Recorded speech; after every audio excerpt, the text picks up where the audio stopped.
in fewer than 15 minutes. Tom Haberstroh and Amin Elhassan and Kate Fagan will come to life in the newsroom that will be the YouTube LeBatard and Friends feed, where they will break down the Ben Simmons trade and the James Harden trade. It's the same trade. They will break it down for you at 2 p.m. here on the YouTube channel. They were traded for each other. That's right. The big news of the day on and that might be the big news of the week, and it's Super Bowl week. But the biggest news is Christopher Mad Dog Russo. Well, that's right. The legend, doggy. The pioneer, the guy who was Stugotz long before Stugotz taught Stugotz how to be Stugotz. I don't think there is sound around here that we play more than when we have to go to clearance and say, can you get us the Mad Dog radio channel to approve an assortment of things. So it is very nice, Mad Dog, to have the original, the pioneer of sports babbling, of sports gasbaggery, of sports caring. It is nice to finally have you on the show. Thank you for making time for us. Danny, anything for you? Long time. You've had a hell of a career. I know the guy next to you. He's a good buddy of mine. He's a big listener. I've been on many of his podcasts, Mr. Yes. Stugotz, but great to be with you guys, and good to be. And you're right. This trade, at least for a little while, sort of supersedes the Super Bowl, 100%. All right, well, give us everything you've got on that and doggy. Super Bowl one. Yes, sir. Everything I got on that. First off, I can't stand Harden. I mean, what is it? A hit player there for a week, and he's going to get one. He doesn't like Amin, and he wants to get traded again. He got out of Houston after they took good care of him. They bring in Westbrook. He didn't like that. Then he gets traded to the Nets. I understand Kyrie Irving's vaccination status makes it a little dubious, but he bails on them. He doesn't want to make it public because he doesn't want any backlash to go back with his GM buddy there in Philadelphia. I'm down on him. I know how good he is, but I'm down on him. Simmons, listen, I'm down on him too. I'm down on everybody, matter of fact. You're the dog. You're the doggy. I'm down on Simmons too, but I actually think it's probably a trade that will help both teams. And they had to solve the Simmons mess because he's sitting out not playing. Harden wanted out. Simmons with Kyrie and Durant. Embiid and Harden, it's probably a good trade for both teams. I just don't like it the way it was. Both players went about it. That's what bothers me most of all. I like that as the tombstone on sports radio career at the end of it, whenever it ends. Not that we want it to end anytime soon. Just the quote, "I'm down on everybody." Yeah, that's a good one. I got a lot of these crazy, wacky things that are gonna post-state me when I'm dead. But that is one. I'm down on everything. This is a big spot. People like to bring that up when they always talk about a big play being in a big spot. But listen, Harden's tough to root for. Let's be honest. I mean, he ate himself out of Houston on purpose. He gave that coach Silas trouble. He goes to the Nets. He got hurt a little bit last year. He played hard, and he shows up and plays. But now, trade me. I don't want it known publicly, so I don't want to get abuse, but get me out of here. So he leaves Durant hanging. He leaves. You can't root for him. And obviously Simmons is a baby because he didn't like the criticism that the Sixers gave him, and Embiid especially. So I'm down on him. Both of them, they can have each other. But maybe in the big picture, trade kind of helps both teams, clears the air. He'll be into with the center in Philadelphia, and Simmons with Kyrie, if they get this vaccination nonsense figured out, with Durant when he comes back. That's a good combination too. So from a standpoint of teams, where we are in the middle of the year in April and May, it's probably good for both Philadelphia and Brooklyn, to be honest with you. Doggy, the Knicks, what a complete disaster. Oh, mess. Randall's not that good. Barrett's is a fourth player on a good team. They're just not that. They worked their rear ends last year to win 40, 45 games, and they got murdered by Atlanta. They don't have a big-time go-to player. Randall, the ball stops. He's also very sensitive to booing. He's making a fortune. It's New York City. You know how fickle the fans are. Look at me. I'm from New York. One day they love you. Next day they can't stand you. You got to play through that. Thibodeau is a little stubborn, too. He's always better, Thibodeau, early in his coaching scenario. He's a little bit like UB Brown. He kind of wears you out as it goes along. For the first year or two, he's great, and then you sort of get tired of him because every game is Game 7.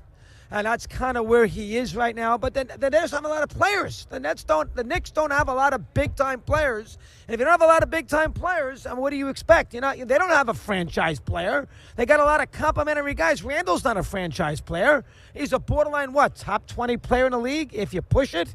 Not a big, and that's why the Knicks, probably struggle to be in that play-in tournament 7 through 10. So it's not a good year to be a Knicks fan. And they're frustrated because they got a little tease last year because they made the playoffs, they had some drama, they had some fun, and they expected the next level. It's not going to happen. Oh, New York overreacted. You must have been embarrassed celebrating in the streets one playoff win outside the Garden. You must have. What a joke. What a joke. Walt Frazier and Willis Reed turning, well, they're alive, thank God. I mean, geez, the Knicks making such a big deal about making a postseason, and they get ambushed by Atlanta in 5 games. Trae Young mocking the fans at Madison Square Garden. Yeah, again, when you're that bad for that long, Dan, they're going to look for moral victories. And the Knicks last year, moral victory, they made the postseason. Did you have them turning over in their graves? Put it on the poll, please, Guillermo. I was going to say that, but Willis is still with us, and Clyde's doing the game, so I can't say that. Put it on the poll, Guillermo. Are Willis Reed and Clyde Frazier spinning in their graves even though they're alive? Yeah, maybe Dave DeBuscher is. We love Dave DeBuscher. Maybe. But, yes, Clyde's great. We love Clyde, and Willis was one of the great. The Knicks, they're a bad team. I mean, let's be honest. This is not a big-time team. They will work hard to be the 11th seed, and they're going to get ambushed in a couple of games, and the season will be over. And, no great player wants to come to New York anyway. The weather stinks. The facility's 30 miles from the Garden, so you live in Greenwich and you deal with the FDR of the East with the West Side Highway. Takes you forever to get to the games. Nobody wants to deal with that. And you got the fickle fans. So one day they love you, the next day they boo you. Plus, there's a lot of media. So there's no big star wants to deal with the mantle of being the guy for the Knicks because it's a tough town to be successful in because you're going to hear about it. So that makes it a mess too. They are stuck in purgatory, to make a long story. I have 1,000 questions for you, and we don't have enough time with you. But let me, before we go behind the music on some of the famous sounds of his that we have played before, I got to get to the news because I thought it was both great and funny that historic Black College Wednesday on First Take is soon going to feature Chris Mad Dog Russo going up against Stephen A. Smith, who's trying to celebrate on Wednesdays Black historic colleges, but also celebrate Mad Dog coming to bark at him, and you're going to embarrass him, correct? You're going to go at him. You're not going to be scared of Stephen A. No, I won't be scared, but, the idea, of course, is, I don't want to embarrass anybody. Debate is one thing, embarrass is something else. I did that little thing 2 weeks ago at the Hall of Fame, and, Stephen texted me about 24 hours prior. He said, why don't you come and do the Hall of Fame? So I went down to Manhattan, and I did the 2 segments, and a day later, they said, would you like, if we can put something together, are you interested? And of course, I said, I'm not stupid. Of course. I'm 62 years of age, Dan. I usually are throwing you out of the media business, not allowing you another alternative. I'm usually, at 62, usually finished. So from that standpoint, to get an opportunity like that, it would be no-brainer to take it. But I will handle myself properly. I'm not going to sit there. I'll be noisy. And I'll be loud because that's what I do, as you guys know that better than anybody. But I'm not going to be a situation where I'm looking to pick fights just to pick fights. But we shall see if I can be successful with it. You know how that ESPN model works. You know Stephen A. well. I know him pretty well, too. Will I be successful? Will I have fun? I'll have fun with it. Whether the fans, that's the key. Will the fans like it? Stephen A. and I? It remains to be seen. They seem to like the idea, but you know how that works when you're doing a show in that situation. I did it with Mike forever. That chemistry has to be there, and hopefully Stephen A. and I have that chemistry. I don't see why not, but you got to do it first to see. I want to plug your podcast. I want to play some of your own sound for you. So tell people about your podcast. And I also want to ask you, because of your legendary career, we're going to have you on again, if there's anything that you would go back and do differently with the Mike and the Mad Dog thing, because you guys broke up and you've had great success. But Frances is now done, and you guys were stronger together than you are apart, even though you're plenty strong by yourselves. Well, I think the one thing that I would do differently, I didn't exit right. I think that would be the one thing. I kind of was not clear to Mike what my intention was in 08. I probably stumbled around there and didn't handle it. And the media picked up on it. I should have came clean right away. Mike, listen, I got an opportunity. I'm thinking about it. I didn't do that. So you got to give me grief for that. It was a very awkward conclusion to a 19-year relationship. So I don't like the way I handled that. As far as all the sayings go and all the, I just do the, Dan, you've listened. I just do the radio and I just be myself. And I've been lucky that the fans get a kick out of it. The mispronunciation of words, which is legendary. The loudness, me screaming and yelling about everything from, why my daughter didn't get into certain colleges. I went nuts on that. I mean, I tried to be myself. I tried to be authentic. And I think people like the authenticity. I think if you're authentic and you don't pull airs and you try to be real, I think that's the key to anybody's success who does this for a long period of time. What happened? What happened here? I need clarification His here. greatest moment. Greatest moment for No. Hold on. What happened right here? Listen to this sound. Okay. That followed by Bonds, who at least didn't embarrass himself by going on national TV 10 years later to say, I cheated, let it stand, but is a Farah, how you pronounce it?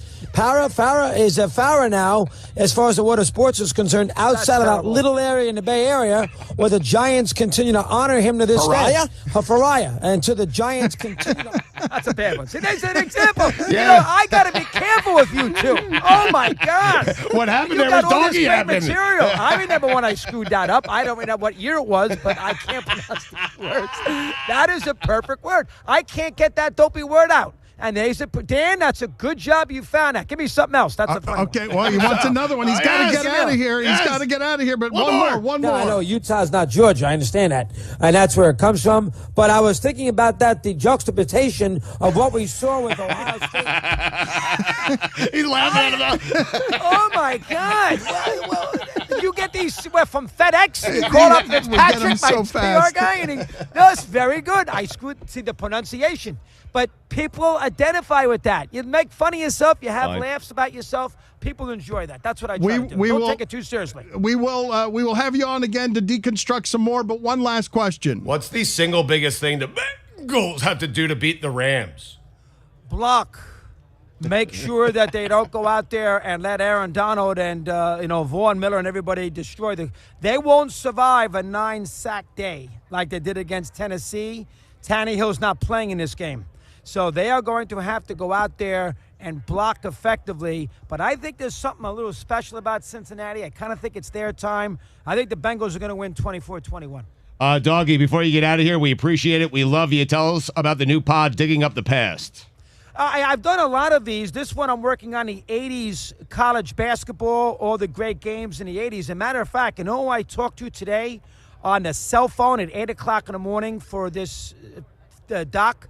Keith Smart, wow, who made this shot, of course, that beat Syracuse in '87. So I've done Larry Brown and Keith Smart and Packer and, trying to get Ewing and, PJ Carlissimo. So we're doing this particular era between the Bird Magic game and the Michigan Seton Hall game on the bad call by Clarity. So that's what we're working on right now. Good job. Get out of here. Yes, we will have you on again, Mad Dog. Thank you for Dan, being on. you've had a hell of a career. This is the first time I've been on. That's ridiculous. Let's go. Yeah, all right. Anytime you want me. Dan, he wants you on for a half hour, and I get to co-host with Doggy. Okay, very good. Good talking to you, Mad Dog. I don't know how you snaked your way in there. Thank you, Mad Dog. I appreciate it. That's the arrangement we have.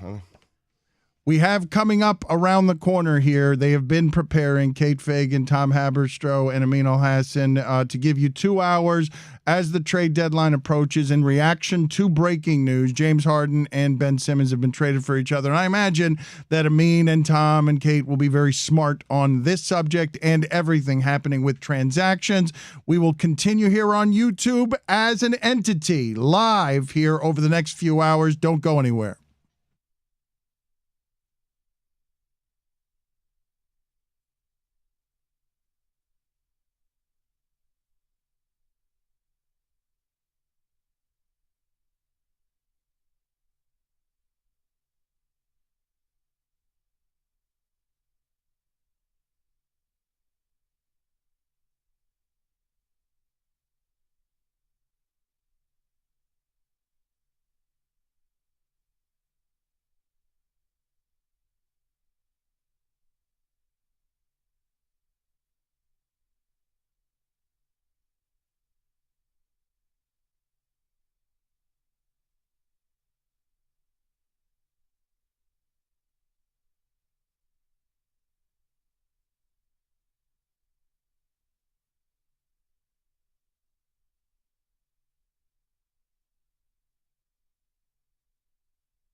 NBA TURD deadline is an important moment in sports.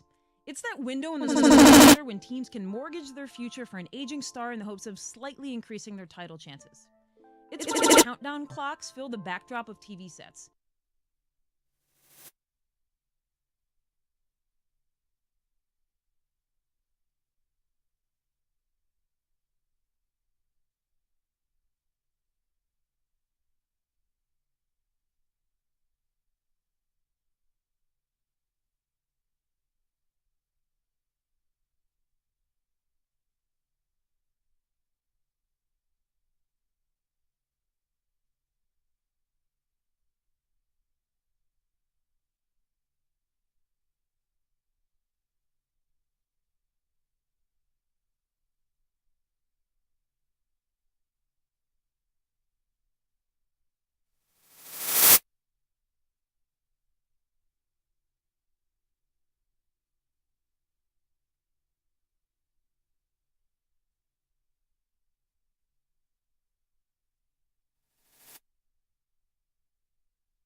And we are live. It is the TURD deadline. I am Tom Haberstroh, and that's Amin El Hassan. Marvin Bagley got traded.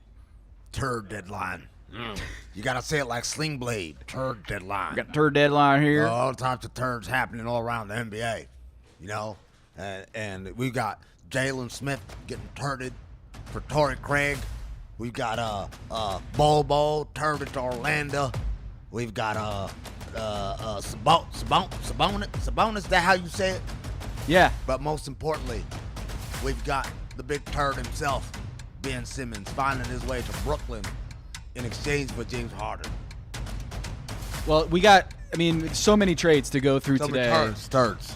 So many turds. And what I want to say is, poor Steve Nash, 4 days ago on Sunday, said he talked to James Harden before the game. And look, I talked to James Harden. He said he's not going anywhere. He wants to stay here. He wants to stay here long term. Yep.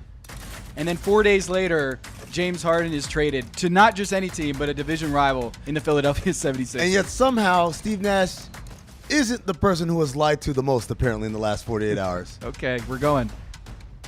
Hey, I'm just saying. I'm just saying. Like, we were told emphatically. Let me read the quote. The quote was, let's see here. Yes, that's right. Having multiple devices makes it hard to keep We have track. 16 devices in front of us here. Right now, there's no negotiation going on between Philadelphia and Brooklyn.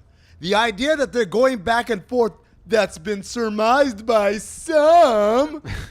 I don't think that's an accurate thing. That's what we were told on February 9th, 2022, Tom. And then today, from Adrian Wojnarowski, he was Breaking reporting. news, guys! Harden got traded. I had it first. Make sure you give me the credit.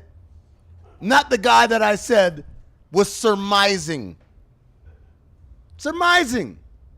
What do you think? What do you think happened there, Tom? Well, then he walked it back today. He said, Well, yeah, they've engaged, but it's not serious. So no meaningful conversations have existed between Sean Marks and Daryl Morey. But we know what happens in the league. Behind the, it is true that assistant GMs or other front office people engage in trade talks before it gets up to the Sean Marks and Daryl Moreys of the world. But that feels like you should be reporting that they are seriously talking when one of your colleagues, Brian Windhurst, who has as much credibility as anybody in the business, is reporting straight up. I don't care what you've been hearing. They are talking. They are talking. They are engaged in a trade. And James Harden's screaming to everybody, I want out. Look, that Windhurst report, if you follow Brian Windhurst, you know he rarely puts his neck out on the line that far. Like, never. Brian is very careful, does things very delicately, and often tries not to contradict colleagues. But the fact that he doubled and tripled down like that told you how good his intel was. And instead of getting hey, Brian's hearing this, I'm hearing something different, what we got instead was an attempted kind of watering down of Brian's reporting, where the quote is, and I'll repeat it again, this was on air to Mike Greenberg, right now there's no negotiation going on. The idea that they're going back and forth, that's being surmised by some, I don't believe that to be accurate. By some. Why didn't it say, well, I know Brian Windhurst is saying this, but guys, I'm hearing different. He could have done that. He could have done that. He could have done that. I'm telling you, ladies and gentlemen, not accidental. So we have a board here. Shit that's happened. Shit that's happened. Shit that might happen. Shit that might happen. Windhurst 2024, on that note, we think he might be running for president. We are not sure. I will work to confirm. Perhaps. That Brian Windhurst is going to run for the ticket. Before we go over shit that's happened, because I think everyone's kind of up to date. You're on Twitter just like us. I'm on my tweet deck here. I'm refreshing. I want to go over shit that might happen. I think that's a little sexier, right? Yeah. Speaking of sexy. Yes. Goran Dragic. Goran Dragic to Miami as a buyout candidate. He's been traded to San Antonio from Toronto. He went for Thad Young, and they threw a first-round pick to make that happen. So San Antonio gets a first-round pick. Yep. Toronto gets Thad Young, who's a guy that really fits the way they want to play as this kind of versatile combo forward guy, another one of those 6'9" guys. But how does Goran get to Miami? Well, here's the deal. So the NBA has a rule. They made it, I think it was it might have been for Jerry Stackhouse. Jerry Stackhouse got traded somewhere and then immediately got bought out and immediately signed back with the team that traded him away. And so teams were complaining that teams were basically doing trades and not even giving up anything, really. They're just getting more players. So the NBA made this rule that there's a kind of a moratorium after you get traded from a team, that if you become a free agent, you can't go back and sign with that team unless you get traded somewhere else, Tom. So now he's open to being traded. He's allowed to be eligible to be traded to the Miami Heat. Well, he's eligible to sign with the Miami Heat after he gets bought out in San Antonio, which is what all the reporting is saying. Chris Haynes from Yahoo said Dallas is a front runner. And, I love Chris Haynes, and usually he's really on point. But we get a conflicting report from our friend Mark Stein.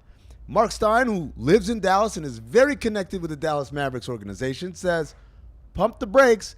It may not be that easy, as Dallas is expected to have, quote, serious competition. Now, there have been several teams named out there, Tom. But what name has not been mentioned among the suitors that we have seen publicly so far is the 305. Bienvenido a Miami. Goran Dragic, reunion to Miami. We are watching the ticker. It is 48 minutes away. The trade deadline is TURD deadline is 48 minutes away. And we're expecting that Goran Dragic will be bought out by the San Antonio Spurs. We'll see where he goes. We've also got a Russell Westbrook, John Wall, perhaps a swap. Perhaps. We'll see. Perhaps. Stay tuned to the TURD deadline. That one at all, or? Yeah, well, Russell Westbrook, for the first time this season, sat out last night's game. Did you see that? I mean, that tightness. He had back tightness. Boy, that tightness going around. It's more than the Omicron. That tightness. Achilles tendinosis. No, this was the first time that Russell Westbrook magically is out the day before the trade deadline. Did you use the word magically there on purpose? No. You don't know about the Patrick Beverley tweet? No. Oh, my gosh. Tom, what rock have you been living Fill under? me in. Oh, my gosh. So if you recall correctly, Russell Westbrook said about Patrick Beverley that he doesn't really defend. He's got everybody fooled, right? Yes. Remember that comment? Yes. Patrick Beverley today tweeted, I remember when somebody said, all I do is run around and trick y'all. Well, My boy is the real magician this year. Real magician is capitalized, by the way. So, for Russell Westbrook and LeBron James, this has not been working out for them. Even though LeBron James recruited Russell Westbrook to join the Lakers, it has been an absolute dumpster fire.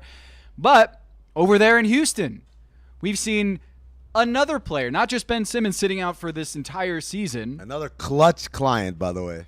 John Wall hasn't played a single minute. He's been healthy. He's been practicing. He does not play. This was a mutual agreement between Wall and the Rockets. Allegedly. Rich Paul went on the record and said this is when I asked Rich Paul about the Ben Simmons situation, he pointed to the John Wall situation as that's an example of an organization working with us, right?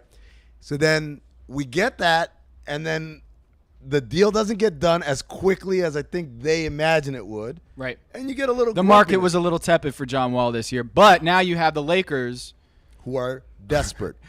What is lower than tepid for Russell the Lakers fervor for Russell Westbrook right now? It's lower than tepid. Frigid cold. Yeah. So Russell Westbrook could be swapped again for John Wall. Right. But to incentivize the Houston Rockets here, maybe the Los Angeles Lakers throw in their 2027 first-round pick, maybe protect it a little bit, just incentivize to get John Wall, who might fit better. And it might not even be that, by the way, because Houston's in a situation where it's looking like a John Wall buyout. Wall and Westbrook have the same exact contract. So it's a buyout either way for Houston. Now, they could say, even if you get a second-round pick out of it, that's still something more than if you had just stood strong and went status quo. The next name on the list is Jeremy Grant. This guy. Watch him in Brooklyn. Watch out. You think Brooklyn is in play? Watch out for this trade. Brooklyn Nets trade Joe Harris, Claxton, and some picks that they just got in this deal from Philly and try to get Jeremy Grant to be their swing guy, a 3-4. Now, next to Kyrie Irving, next to Kevin Durant, and they have Andre Drummond now at the 5. Now, there's other reporting out there that Portland is still hot to trot for Jeremy Grant. Why? I don't know. Why? What is Portland doing? I don't know. We'll get to that later. We'll get to that later. But I mean, let's talk about this Simmons trade. A couple more things real quick. We've got George Hill. I haven't heard anything. Now, this is just my opinion. Now, I haven't talked to anybody. Now, I don't know a single thing. But George Hill gets traded every year, ladies and gentlemen. He is the official mascot of the trade deadline, and it won't be a trade. It's like, is it Christmas if we don't see Santa at the mall? Is it trade deadline if we don't see George Hill on the block? Be honest. Yeah, if it's 3:05, I will say unless George Hill gets traded, the trade deadline is not over. There you go. And finally, shit that might happen. Kyrie Vax? Maybe not. All right. Shit that's happened. Ben Simmons, Seth Curry, Andre Drummond, and 2 first-round picks to the Philadelphia 76ers for James Harden and Paul Millsap. To me, Amin, breaking this trade down for the future, I actually think that the Philadelphia 76ers gave up too much in this deal. Yes, they get James Harden, former MVP, in the deal. And he opted in. Opts into the trade, opts into his player option next year, which is basically him saying, like, yes, I do want to be here long term. I want this player option. I'm not going to potentially leave you this summer. So he's opted in for next season. But to me, the Sixers gave up one of the best three-point shooters in the NBA in Seth Curry. And if you want James Harden and Joel Embiid to succeed, you need shooters. And they just gave up one of the best shooters in the NBA. So you're relying a lot on Danny Green at this stage of his career to space the floor and Tobias Harris. So I'm a little nervous about that. Then you throw in the 2 first-round picks. There's a 2022 first-round pick, which isn't going to be all that great. And then the 2027 lottery protected. Top 8 protected pick. To me, I like this deal a lot better for the Brooklyn Nets than I do for the Philadelphia 76ers. What do you say? I think this is the part that a lot of people have problems with. In this era that media members, fans, we've all gotten accustomed to value what could be down the line more than what is right now, right? And when you're in a front office and you're in the championship window, no one wants to hear about what could be. Everyone wants to know what is But right how do now. you do that when Kevin Durant's dealing with a sprained MCL, Kyrie Irving's playing half of the games, and Ben Simmons hasn't played in a year? Well, I'm talking about Philly. I'm not talking about Brooklyn. Well, I'll also point out the fact because that you're saying, even though I like the Brooklyn deal, it's still just so much uncertainty there. for Brooklyn? Yes. Wow, I thought you were going the other way. Well, I'm saying I don't like the whole fact that Seth Curry is in this deal, but the other stuff, even if I do like this deal better for Brooklyn, it's still a lot of uncertainty. Is it any more uncertain than a guy who's screaming, "Get me out of here," who has a player option?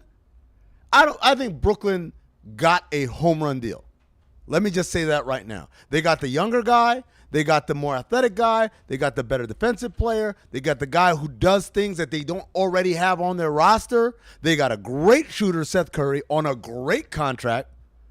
They got Doc Rivers' grandbabies that he was talking about the other day. Did we just realize that Doc Rivers traded his son once before Austin and then now traded he's his son-in-law? Yeah. Doc Rivers! Cold-blooded, Doc. I see you, though. I see you. Doc Rivers traded his son and his son-in-law. Oh, my gosh. What is in front of my camera right now? Oh, my God. Both of these teams got a lot better. Both of them went right to the top of the East, correct? This is so intense, man. can't do I this. can't look at him in the eyes. His bloodshot eyes. Did they not go to the top of the conference? The two of them get better enough to go to the top of the conference? No, I still got Milwaukee. And we'll see about the Miami Heat with Goran Dragic because I do think they didn't need another scorer. But there's too much uncertainty in Brooklyn. I don't know. Until this vaccination status changes, I can't bank on Brooklyn. Or the law changing. Yes. That's a possibility, too. Kevin Durant's got a bum knee right now. How much worse are the Nets around Durant than the one that was a toenail from beating the Bucks in last year's playoffs without Ben Simmons? I think they're better. The Nets today are better than that team if we're healthy, if guys are playing. No Joe Harris. If healthy, right? But what are we doing here? Well, I'm just he's saying how much better is this roster? I'm asking you. Better. We were talking about LeVert 2 years ago and the pieces around the three guys. That team with Durant on it was good enough with a bunch of interchangeable parts that if Joe Harris is merely not a terrible three-point shooter at the end of the games as opposed to not the best shooter in the league like he was all season. I'm asking you about the complementary parts and how much they matter. Well, they certainly matter, and that's why I think they wanted to do this deal is they needed players. They needed Seth Curry, spacing the floor, and he's a great guy to play off ball, on ball. But when you talk about the Brooklyn Nets, like Kevin Durant's knee, he can't shoulder the load as much, so Seth Curry's going to help there. Kyrie Irving, of course, we'll see what happens. Yeah. Ben Simmons is such a better fit than James Harden. Yeah. Such a better fit. Because James Harden is, in my opinion, redundant next to Kyrie Irving and Kevin Durant. Redundant. Except for one situation. The situation they're in right now, where one guy's hurt and the other guy only can play half the games. Harden is actually more of a need for the Nets today than Simmons is. But when healthy, that's what I said. When they get everyone back, I'd rather have Simmons than Harden. Not because he's a better player, but he's a much better fit for this team. And then all the future stuff. He's 25. He's under contract. He's relatively durable. Harden is a guy, as we said, has a lot of mileage on him, right? Has played a very physical style of basketball for a long time. Doesn't exactly have the best health regimen in the league, right? And has been hurt recently as a result of all these factors. Now he's joining Joel Embiid, who, Tom, you like to point out, not exactly the vision of perfect health either. Daryl Morey is taking a risk here, but he's saying we are better today than we were yesterday. The Philadelphia 76ers are going to be unwatchable this year. Text it, man. Keep going. Juju slide the phone for me out across the floor. I'm like, why don't you just come over Yeah, here? just- Juju? yeah, Why Juju. you slide like Can you be our breaking news? Like we're a real big. Do you see how this professional? Look man- at how I'm look at his dressed. dress. You want to? Yeah, What was the news you were trying to deliver? Yeah, can you just sit here and please deliver the news? All right. We got He Juju just went to go Gotti, get his the man shave. behind the LeBatard show, Twitter feed, socials, everything extraordinaire. Please, what do you have for us? Proud of me, first of all. Charlotte is acquiring Washington center Montrezl Harrell for Vernon Carey and Ish Smith. wow, whoa, that's your guy. Yo, Change my background on my phone. So Tom Habistro, his power rankings of greatest players in NBA history, Ish Smith is 2 or 1 behind Muggsy Bogues. He's number one. He's number one. All right. Greatest tiny players in NBA No. history. Greatest quick players in history. Just greatest. Paul also in my top 3. There you go. That's the Josh holy. Howard. Oh, remember Josh Howard? Might be I in the do top remember 3. Josh Howard. He was- Second best player on a championship team, or no? Second best player on the finals team of the Mavs. Literally, my phone background is Ish Smith in a Charlotte Hornets uniform. Why? Now I got to change because it. he lives in Charlotte, and because Ish Smith is his guy, That's my guy. right? Josh Howard is so funny to me. I know this is not TURD deadline talk, but Josh Howard, remember, he was a pariah because he admitted to smoking weed and he didn't want to stand for the national anthem. And they just ran him out of the world. That's right. And today he'd be a hero. A pioneer. Today he'd be right there with Kaepernick doing ads for Nike. I don't believe that that's what would happened No? to Josh Howard, but I think you're right. Maybe not. That he was 10 years ahead of his time, and that weed was not scandalous, and neither was not participating in the anthem. You got more breaking news, Tom. You want to put this on the board? Aaron Holiday, the third Holiday brother. Yep. He's going to Phoenix. Hell of an upgrade for him. I think people only want to talk about Simmons and Harden, I know. and I want to They're ask gonna, all right, to finish my thought there, Dan. They're going to be unwatchable. The 76ers are going to be unwatchable. James Harden and Joel Embiid are number 2 and number 3 in free throws attempts per game in the NBA. They're going to live at the free throw line, and it is going to be so boring. I like free throws. You like free throws? This is the hottest take I've ever heard. Who Nobody likes free throws? Nobody. You don't like watching free throws? Oh. Who likes watching free throws? It's a great opportunity to get caught up on other things. Like, oh, I No, can you go- don't like free throws. You like the freedom that free throws gives you. You can That's stop what the watching the game and check your Twitter That's account. That's what the free is for, man. For the freedom. Come on now.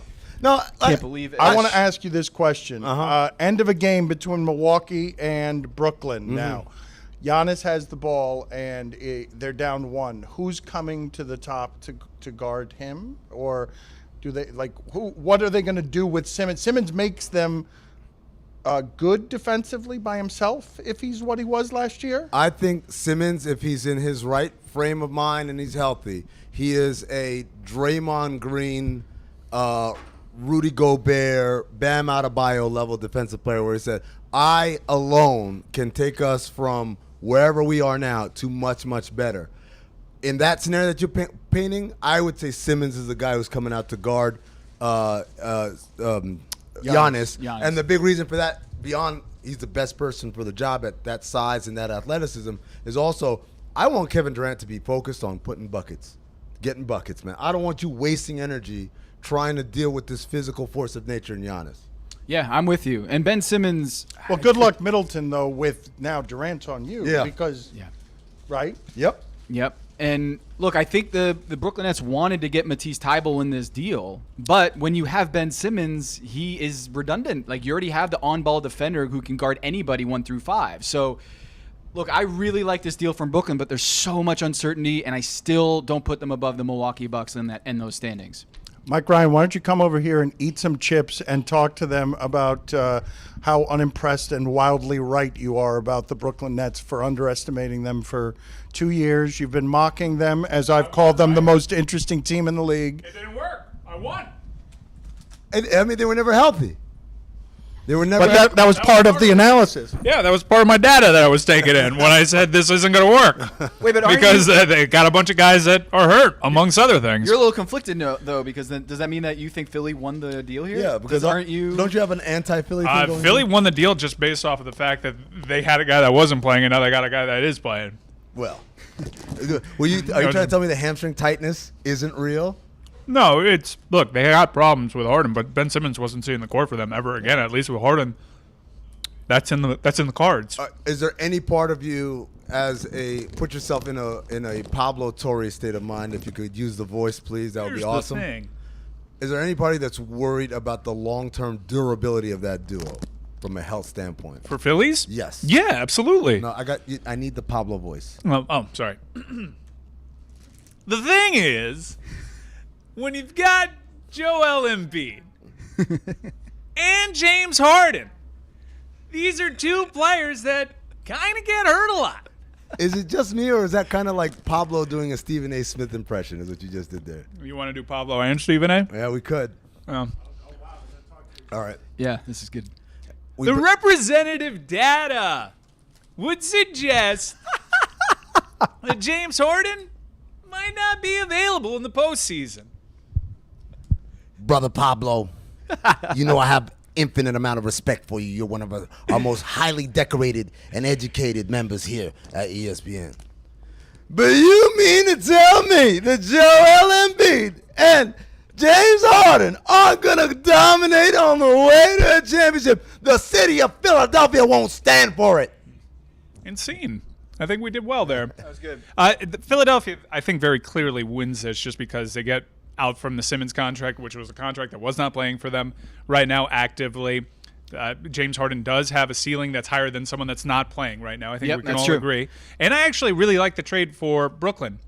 I don't think Ben Simmons' lack of shooting, depending on what Kyrie's vaccination status is, and especially if they don't have home court, that actually might play into Brooklyn's hands quite a little bit. That's the prevailing conspiracy theory on the web. But his facilitator nonsense that bit Philadelphia in the ass last postseason might kind of fly there on a team with Kyrie and KD. I do like James Harden's fit with Joel Embiid defensively. Think about it.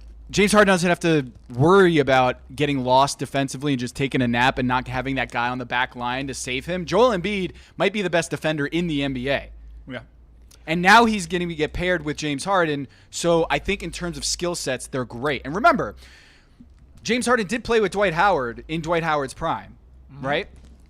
Post back surgery, okay, whatever. But the idea is James Harden with an elite defensive big man behind him, Right. that's going to be worth 55 wins every year. Yeah. It was with Kevin McHale as the head coach. That might have been like a decade ago, but still, James Harden needs a Joel Embiid to maximize his efficiency. Not only that, but also Embiid is a level of player in his own right that Dwight Howard wasn't. And so Dwight Howard would pout because he wouldn't get touches, but the reason he don't get touches is like, bro, posting up is not your strong suit, right? Stop listening to Shaq. Yeah, Forget about being Shaq. You don't have that problem with Joel Embiid. You've got a bona fide bucket getter in his own right, and things just get easier. By the way, speaking of Pablo Torre, he did have this tweet that I really enjoyed. This is why you don't trade Ben Simmons for De'Aaron Fox. Yeah. I think you could do a corollary to this. This is why you don't trade Ben Simmons for Malcolm Brogdon. This is why you don't trade Ben Simmons for C.J. McCollum. This is why.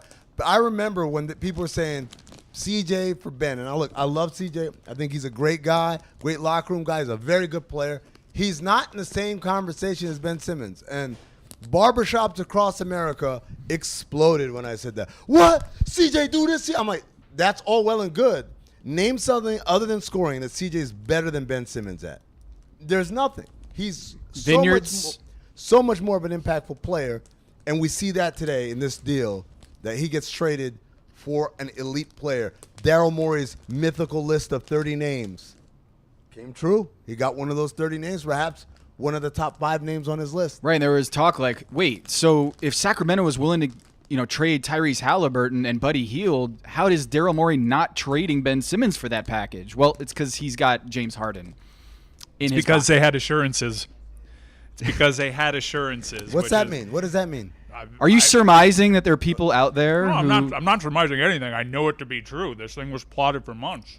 Plotted beyond months. Yeah, I didn't hear that this morning. Months. I was no. This is why I was told they haven't. This is why I was cocksure about this trade happening. I'm sorry about eating on the air. I know that's not a popular bit, but no, this is my only meal. It's the TURD deadline, baby. Yeah, this TURD's got to get made. I know you guys discuss the Woj report about I'm not asking to force my way out. Woj is. That was interesting. Who do you think leaked that? It's a wonder to me. Who knows? Who does that help? Because I talked about. It doesn't help James Harden because it helps Woj get in tighter with James Harden. I talked about this with Zach Harper earlier. That makes him look sensitive. That he's afraid of the backlash and he doesn't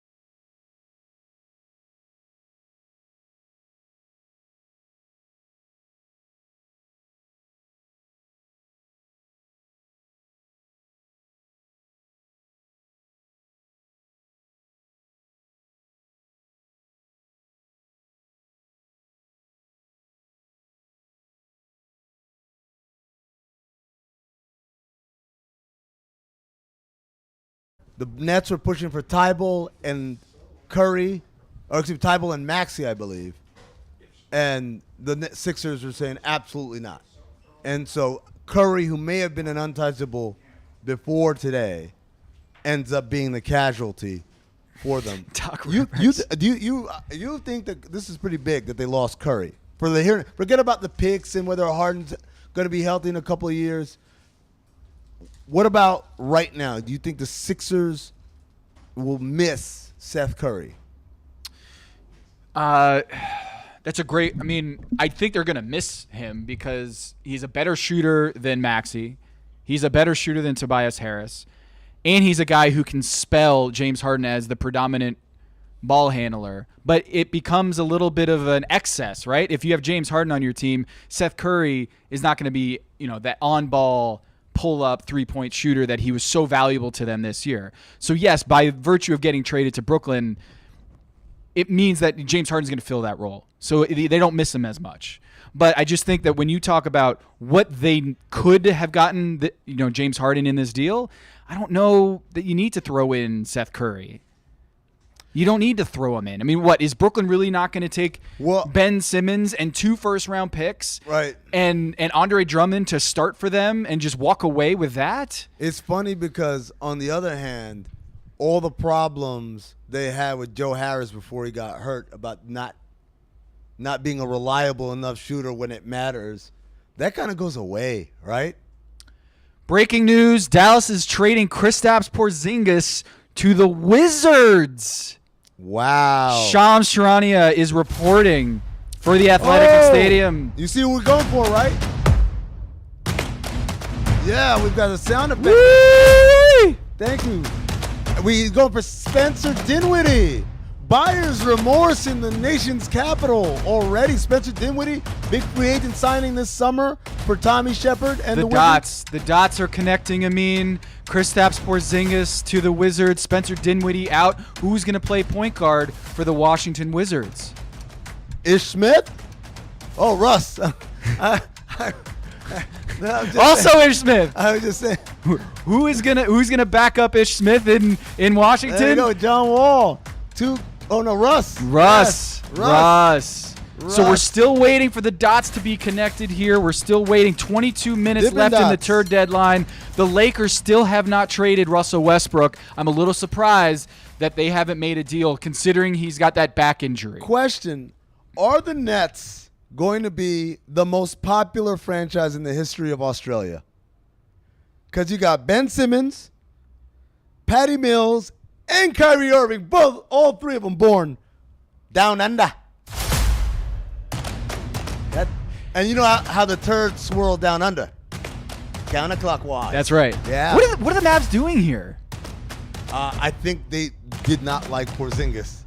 But they were playing well this year with Porzingis. Like Luka and Porzingis with Jason Kidd, like they had a resurgence on the defensive end this year. You got Luka Doncic and a top 10 defense going into the playoffs. Yeah. I think there's a school of thought. And Dinwiddie has not looked good this year. No, he hasn't. He has not. It doesn't look like he's recovered from that ACL procedure he had last year. That's Remember, right. It's only been about a year since he's been out. Wow, Dallas, the 5th seed right now, one of the best defenses over the last couple months, decide to bail on Kristaps Porzingis for a trade of Davis Bertans, who's one of the elite three-point shooters, can stretch the floor at the 4, and Spencer Dinwiddie. I don't like that deal for Dallas. I don't. Wow.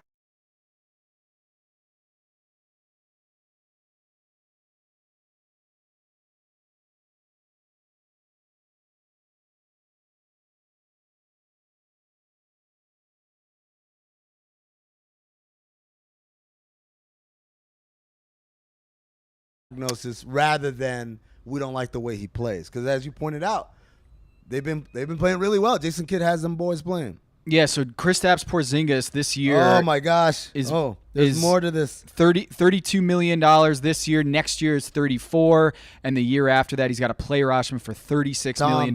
Tom, breaking news. It's kind of breaking news. Also in that deal, Davis Bertans is going to Dallas.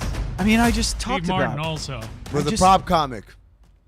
I just talked about this. You just don't listen to me? No, I don't. I talked about him being a It's space. TURD deadline. I'm confused. There's turds floating everywhere. The hell am I supposed to be doing? Hey, Listening to you or keeping up with these turds? I'm wondering what a certain person who might have, had 2 terms as the president of the United States feels about this deal. I mean, Kristaps Porzingis now in Washington, D.C. I'm just curious if anyone has an opinion, a former U.S. president has an opinion about Kristaps Porzingis joining. Now, Tom, that's an interesting question. Davis Bertans, he was underachieving. When you look at the budget, it's in the trillions, and we need to balance it. But Governor Romney doesn't want that. He wants the budget out of balance. Right. So you bring in Porzingis. He gives you an opportunity to act as a centerpiece, even though they have Thomas Bryant and the young fella Daniel Gafford. But Thomas Bryant coming back from an ACL. Coming back from an ACL as well. So it seems to me Tommy Shepard is collecting the island of misfit toys. Now, my team, are we going to talk about my team, the Chicago Bulls? No, I have one more question. Bradley okay. Beal, like, you feeling confident, Barry, about Bradley Beal Well, signing long term? He could be a free agent this summer. He's got a player option, but he's probably going to opt out of that. He'll be in his 10th year of service, so he's eligible for that larger cap bump. I was telling my wife, Michelle, my daughter, Sasha, Malia, that Bradley Beal is a bona fide star. And if you have an opportunity to lock him up, you do so. But if he doesn't commit to you, you might have to look for a trade. Bulls this year, are they back? Well, my Bulls, Tom, I'm glad you mentioned that. My Bulls, DeMar DeRozan's got to be the MVP. No? No, I would say he's not the MVP. No, you're just a hater, Tom Haberstroh. Yeah. Just like that man, Mitch McConnell. God, people love calling me Haterstro these days. Why? Is it because you are a hater? Oh, God. Get in the chopper. Let's go to Arnold. You've already done Arnold. You've done Barry. You've done Steven. Well, it's not just Arnold. It's nice to meet you, Tom Haberstroh. All right, so I got to put this on the board, right? We got Kristaps Porzingis traded. Yep. Aaron Holiday to the Suns. I feel like the rich just got richer. Right? No? Am I on my own? Can I use my voice for a second? Yes. Aaron Holiday to the Suns, who they traded him into their disabled player exception that they had for Dario Saric, who's been out this whole time with a torn ACL. And it's like a freebie pickup for a pretty good backup point guard, when they have a pretty good backup point guard in Alfred Payton. Yeah. I really don't have a voice anymore. All I sound like is everyone else. Bol to Orlando. Will we ever see him play? I feel like his medical's also not great. Bol, man, I'm telling you, man. If you are a 7'7" or 7'3" plus player in this league, I don't know. I really don't know. I looked at Bol, and I wanted him to be great, but his frame, his size, and his relative lack of kind of lateral ability made me say I don't know if it's ever going to work out for him. And I wanted it to, but we are 15 minutes away from the TURD deadline. TURD deadline. 2022 TURD deadline. We have tons of trades here. Kristaps Porzingis has been traded to the Washington Wizards. John Wall is still in Houston as of now. Russell Westbrook has not been traded away from the Los Angeles Lakers. I don't see them getting a deal done with the Knicks. Maybe it happens in the next 15 minutes. I can't imagine the Knicks, after what they've seen from Russell Westbrook, are going to trade for him. What? The package would be Kemba Walker, maybe throw in Nerlens Noel in that deal. The idea is, or Evan Fournier. The idea is that the Los Angeles Lakers get a lot of depth there. Oh, we got a guest. Hold on. I just kind of feel like the Knicks aren't going to be able to recover if they get Russell Westbrook. Russell Westbrook would be the most Knicks thing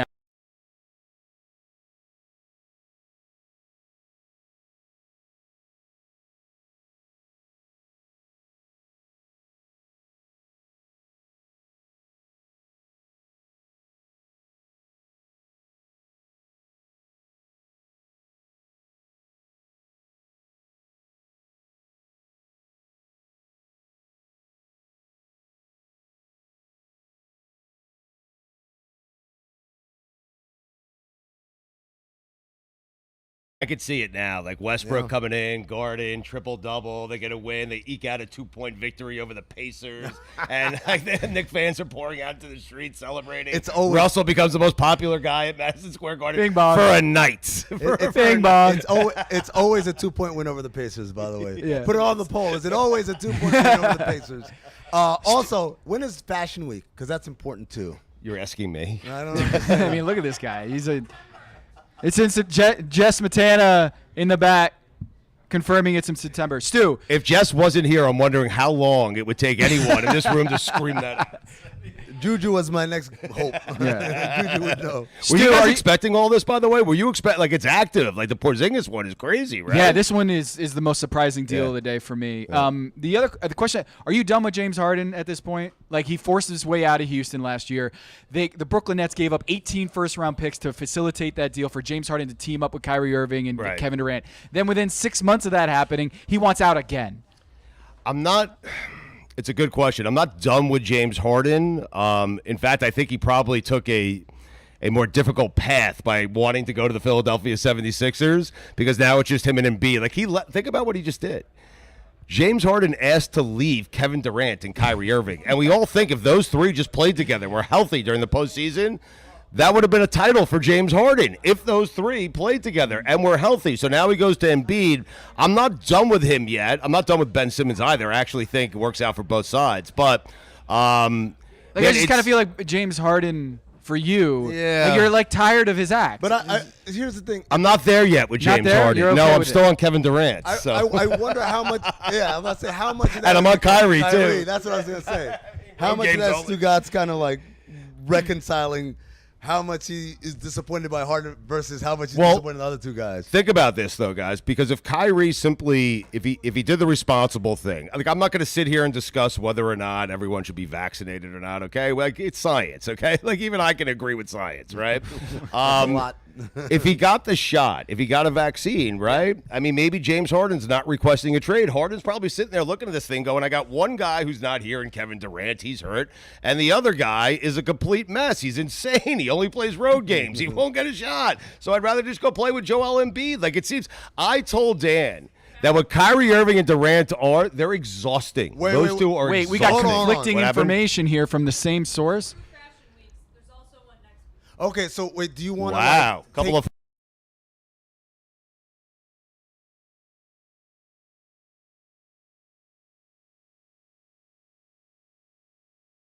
There's two. There's a spring and a fall. Perhaps also a summer and a winter. Oh, who's to say? 4 seasons. 4 seasons. Jess, thank you for joining us on the TURD Deadline Show. Let me know when Monopoly Deal tournament time is. I don't like Monopoly Deal. It's better than Uno. It's the best card game out there. Monopoly Deal. Let's play Monopoly. Later. Deal. No, let's not. Let's not play for 6 hours and have everyone fall asleep at the table. No, well, we're not doing that. Sounds like you're losing. That's why. No. Like, it takes forever to play Monopoly. No one likes Monopoly. You guys know when you play regular Monopoly, every time someone lands on a property, it goes to auction? Yeah, like if you don't want to buy it, right? It goes to auction. It's up for grabs. I never knew that till recently. Because you've been playing with some scrubs. I didn't. The real players, the real deal people. We go at it. Will you apologize to my late Grammy and Pap, because I'm pretty sure they're the people who taught me the wrong instructions. Were either of them the one who called your family members dirty sons of bitches on the way out? Other side of the family. Oh God, man. Other side of the family. Because I don't think anyone who called family members dirty sons of bitches on the way out would be bad at Monopoly. I feel like that person is fired. They are Mr. Monopoly. Oh yeah, with the mustache. Oh man. Mr. Monopoly, by the way, I learned this on TikTok. He's one of those like Mandela effect things. Are you gonna say he doesn't have a mustache? When you picture Mr. Monopoly, does he have eyewear?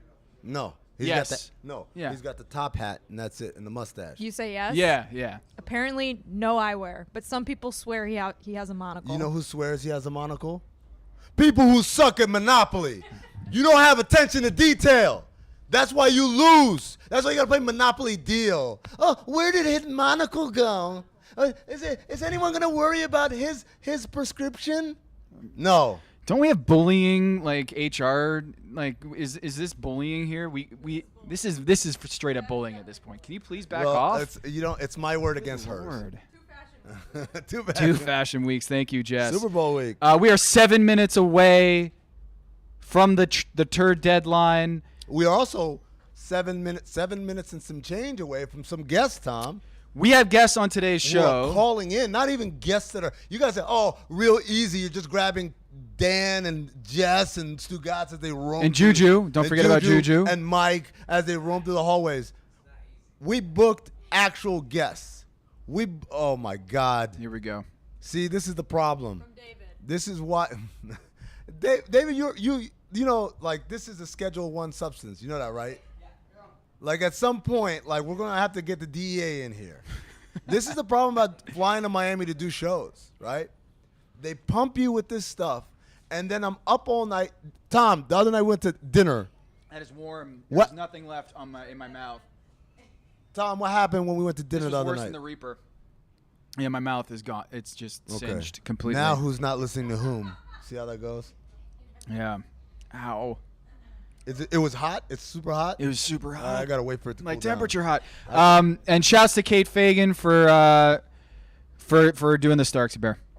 Yeah, I don't know if you can see it because there's a little bit of a reflection, but trust us. We'll post a picture. Juju will post a picture. Oh, man. giving If Juju Russell more Westbrook work. doesn't Juju, get more work. traded. If he doesn't get traded, Russell Westbrook. Wow. Russell Westbrook, trivia question here for you, Amin. How many dunks has Russell Westbrook had in the year 2022? Oh, I know he had at least one. Because there's that one. It's like, will this turn the Lakers season around? Remember that one?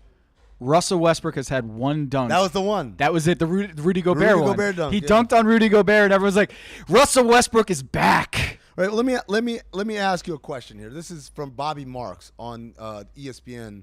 Said, in 3 years, we're going to be talking about James Harden like we're talking about Russell Westbrook and John Wall from a contract standpoint.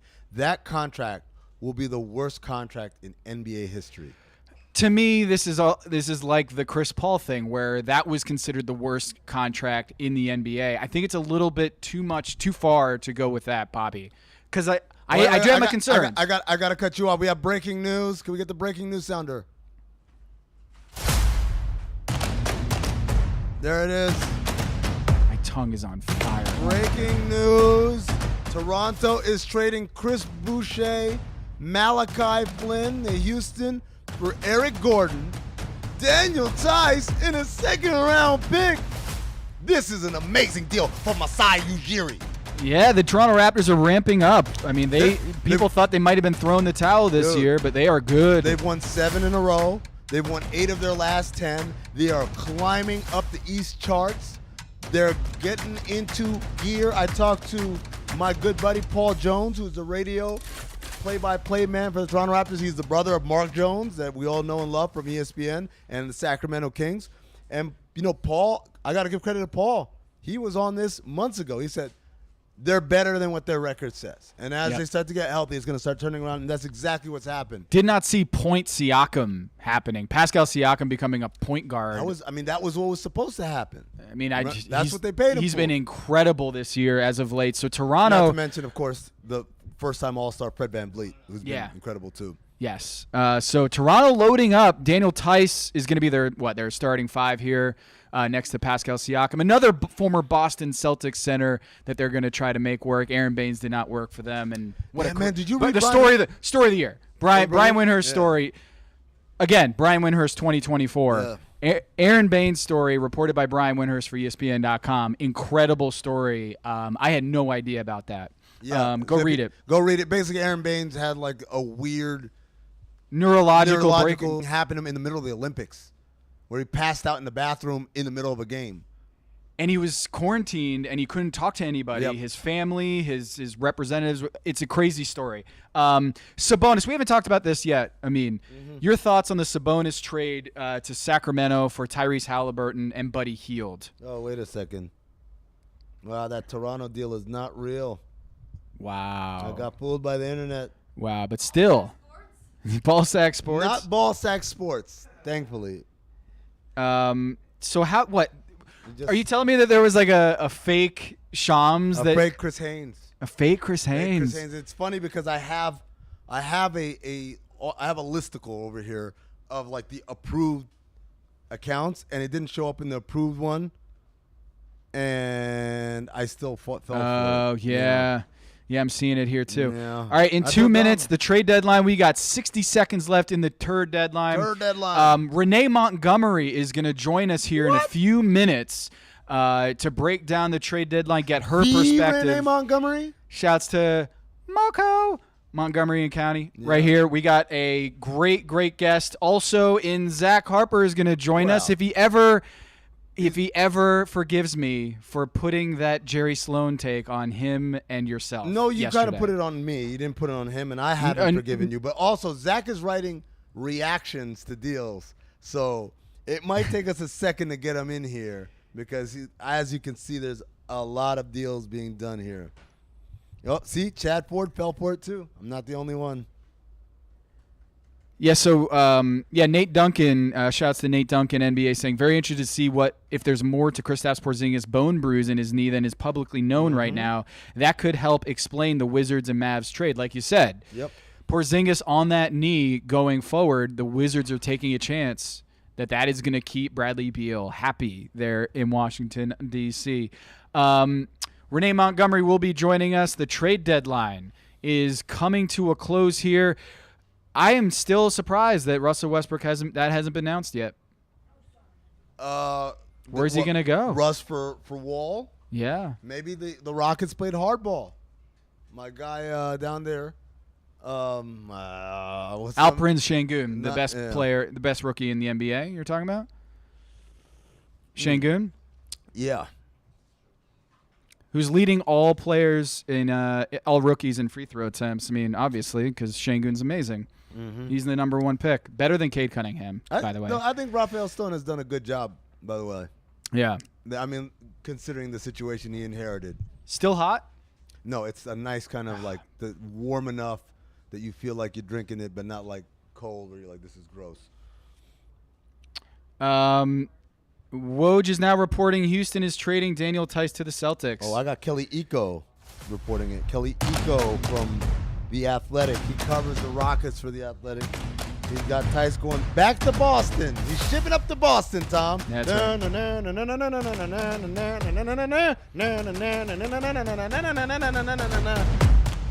Keep going. No, keep going, please. I don't know the rest of it. Please keep going. I know. All right, we're going to get Renee Montgomery here in a second. The trade deadline is done. These deals, I mean, in a trade deadline, what happens here? You make a trade call. Let's say it's 2:59 and 37 seconds left. What needs to happen for the NBA to allow you to make a last-minute change? All the parties that are involved, as soon as they've agreed, they have to call into the league. They've got to be in queue. So it's not like you have to get your whole deal done and reported within the 3 p.m. deadline. So Schroeder going to the Houston Rockets for Tice. Yeah. That's the deal. It's not necessarily it's got to be done, but you have to be in line, right? It's almost like think of the trade deadline as being a restaurant, like a fast food restaurant. And say, hey, we close at 3 p.m. Or the post office, for instance. You know, the post office closes at like 5 or whatever. As long as you're in the post office, though, they close the door behind you. Now you're in line. And so you might not get served until like 5:20 or 5:25. But as long as you're in there, in line, in the queue, same thing. The parties agree. So let's say you're the Anaheim Amigos. I'm the San Diego Conquistadors. We've got a deal. Okay, we agree. We both call into this line. We are now in queue. The league knows we're in queue. And then when we get on the call, we say, you know, the league reads out the particulars of the deal. They go over the contract, right? Mm-hmm. Like, hey, by the way, this guy has a bonus for this or that or the other or whatever. Agree, boom, trade is certified. So we might actually still get breaking news here past 3 p.m., Tom, because teams were in the queue but still hadn't leaked the news yet. All right, so Brad Stevens, this is kind of the thing when the coaches become the GMs, right? Yep. Is he really likes Daniel Tice, wants him back on the team, and reacquires. Baby, come back. So Brad Stevens, by the way, as the general manager of the Celtics, he's gotten Al Horford back. He's gotten Daniel Tice back. Could Kyrie be next?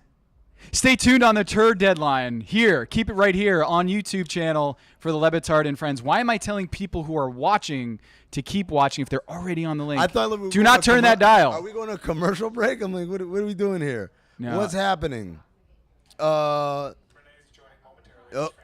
Okay, so we are gonna be joined. I hear. Wait, I gotta do this, Tom. Look at this. Yep. Look at this. I have news here.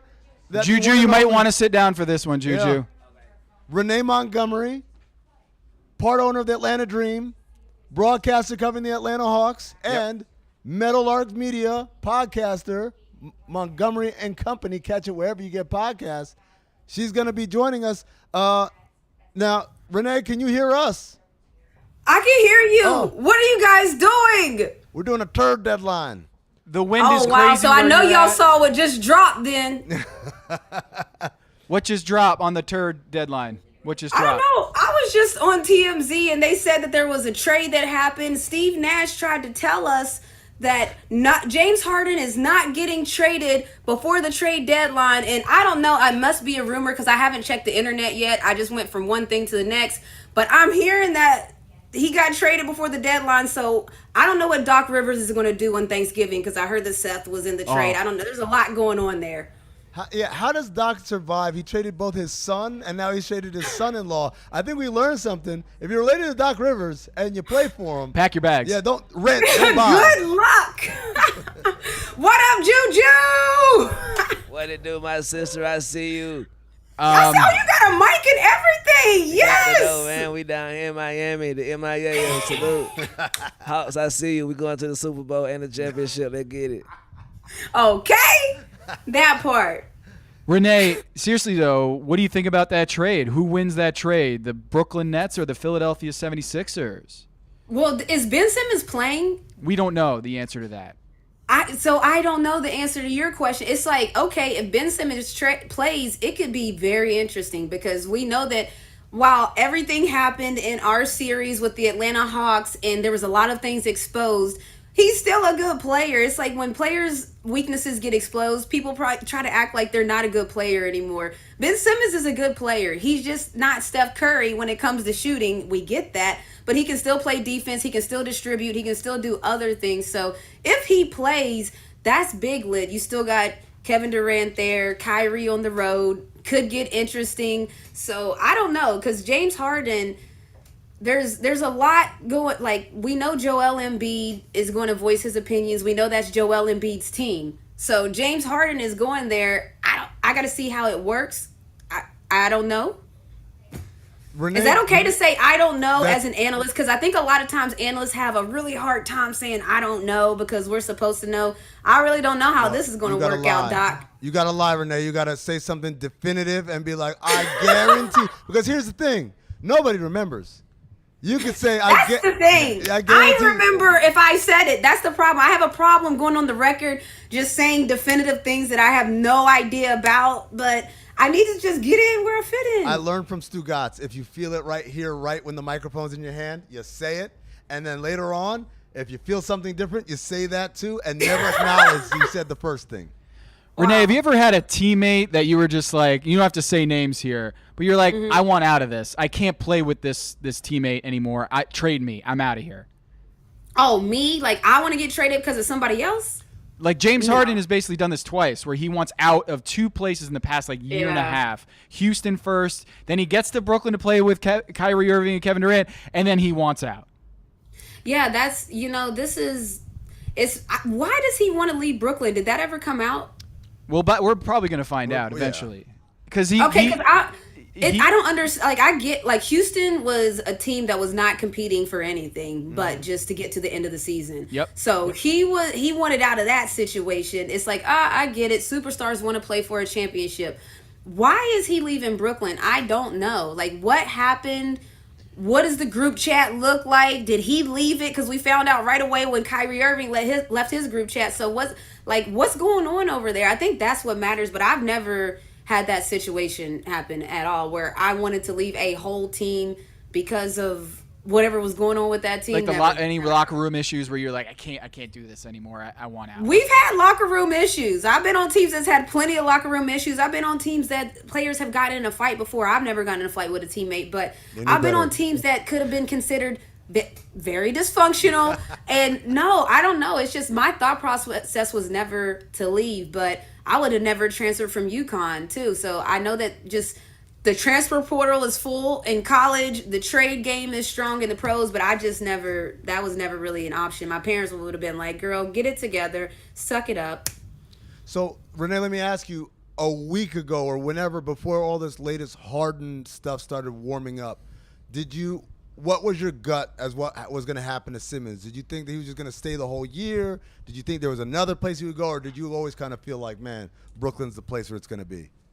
I thought Ben Simmons would have been traded a long time ago. Yeah. Like, I honestly did not think that it would have taken this long for him to get traded. And then, do we even know if he's still going to play at this point? Like, yeah, That's a big question. I don't know what's going on. See, like what's worse, if they got him and he still isn't playing, or if they get him and he plays immediately? Because I feel like either way. Yeah, because Philly gonna be like, I thought there was issues going. Because doesn't he? Okay, I don't know all the details. That's why don't give me the line. But wasn't it mental health issues to why he kind of removed himself from the team? Yes. So if that's the case, is it the city of Philadelphia that was making him ill, and now he's going to feel better in Brooklyn, or is he still going through something? That's what I mean. But I don't really know what's going on with Ben Simmons to know what kind of trade value they got. Renee, we have some breaking news here. Uh-oh. Yes. Breaking news.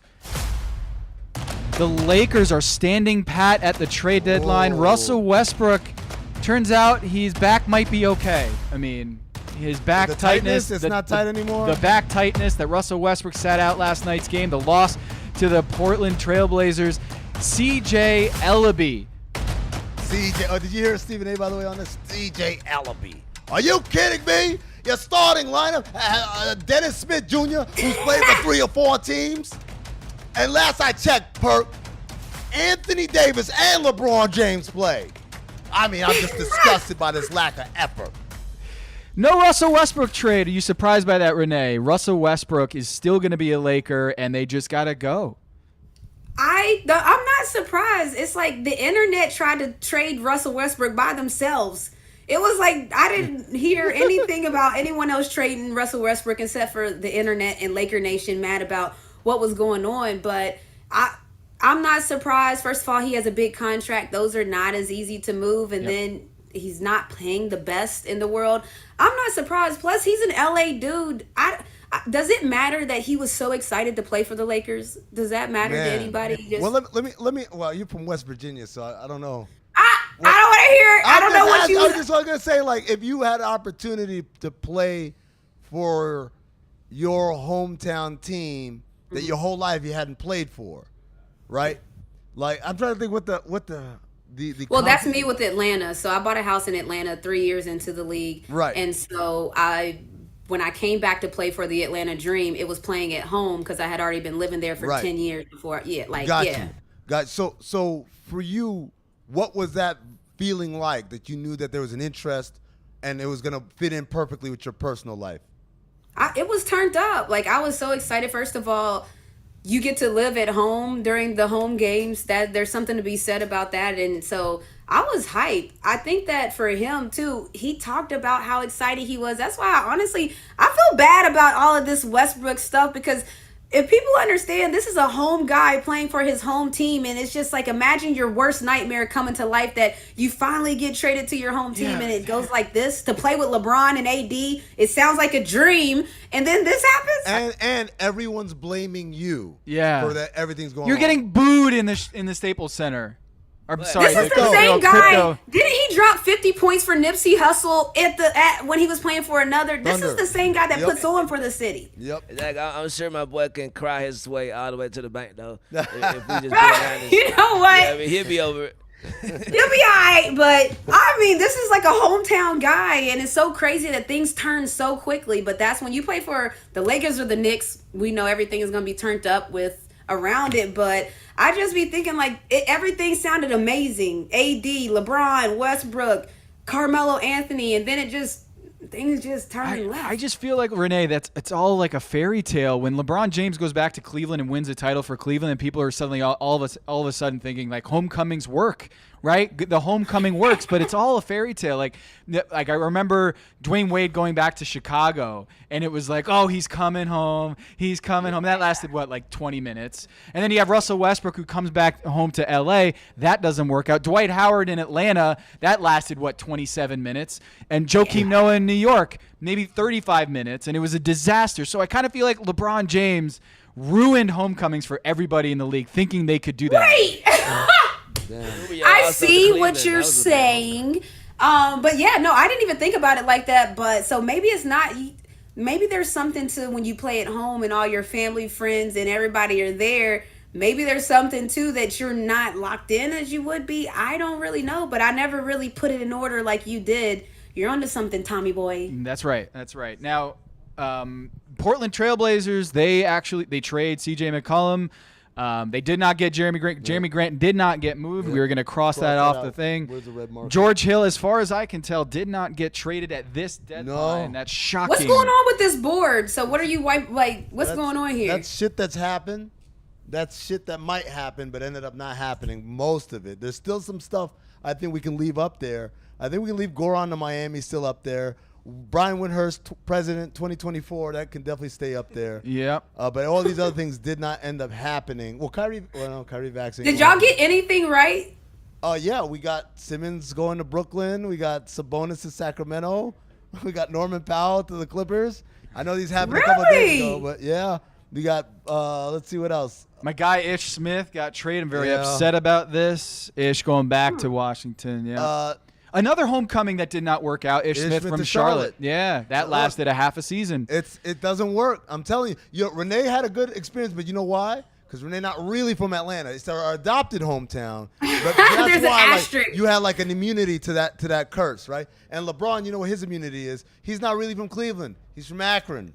Big difference. It's like 50 minutes down the road. So I think we've discovered what the exact formula is. If you want to come back home and have a good homecoming, you have to actually not really be from there originally. So if Charleston just got a team, Charleston, West Virginia got a team. Ooh. Renee can't go. She can't. I'm not letting her go. The Charleston Mountaineers, baby, let's go. I'm not letting her go. Can't do that to her. Yeah, it's just. I think what's happening in Portland, the most underrated storyline in the NBA is just they're gutting that franchise, and I wonder if when the NBA expands or adds a team, that Jody Allen, Paul Allen's sister, sells that team, saying, "Hey, all you got is Damian Lillard on the books, and then just a whole lot of free money going forward." Maybe they what do bring y'all it back think about to that? Maybe what do y'all think about Dame is the last man standing? Man, that's a tough one because, of course he wants a team to be made competitive, but that's not an overnight process.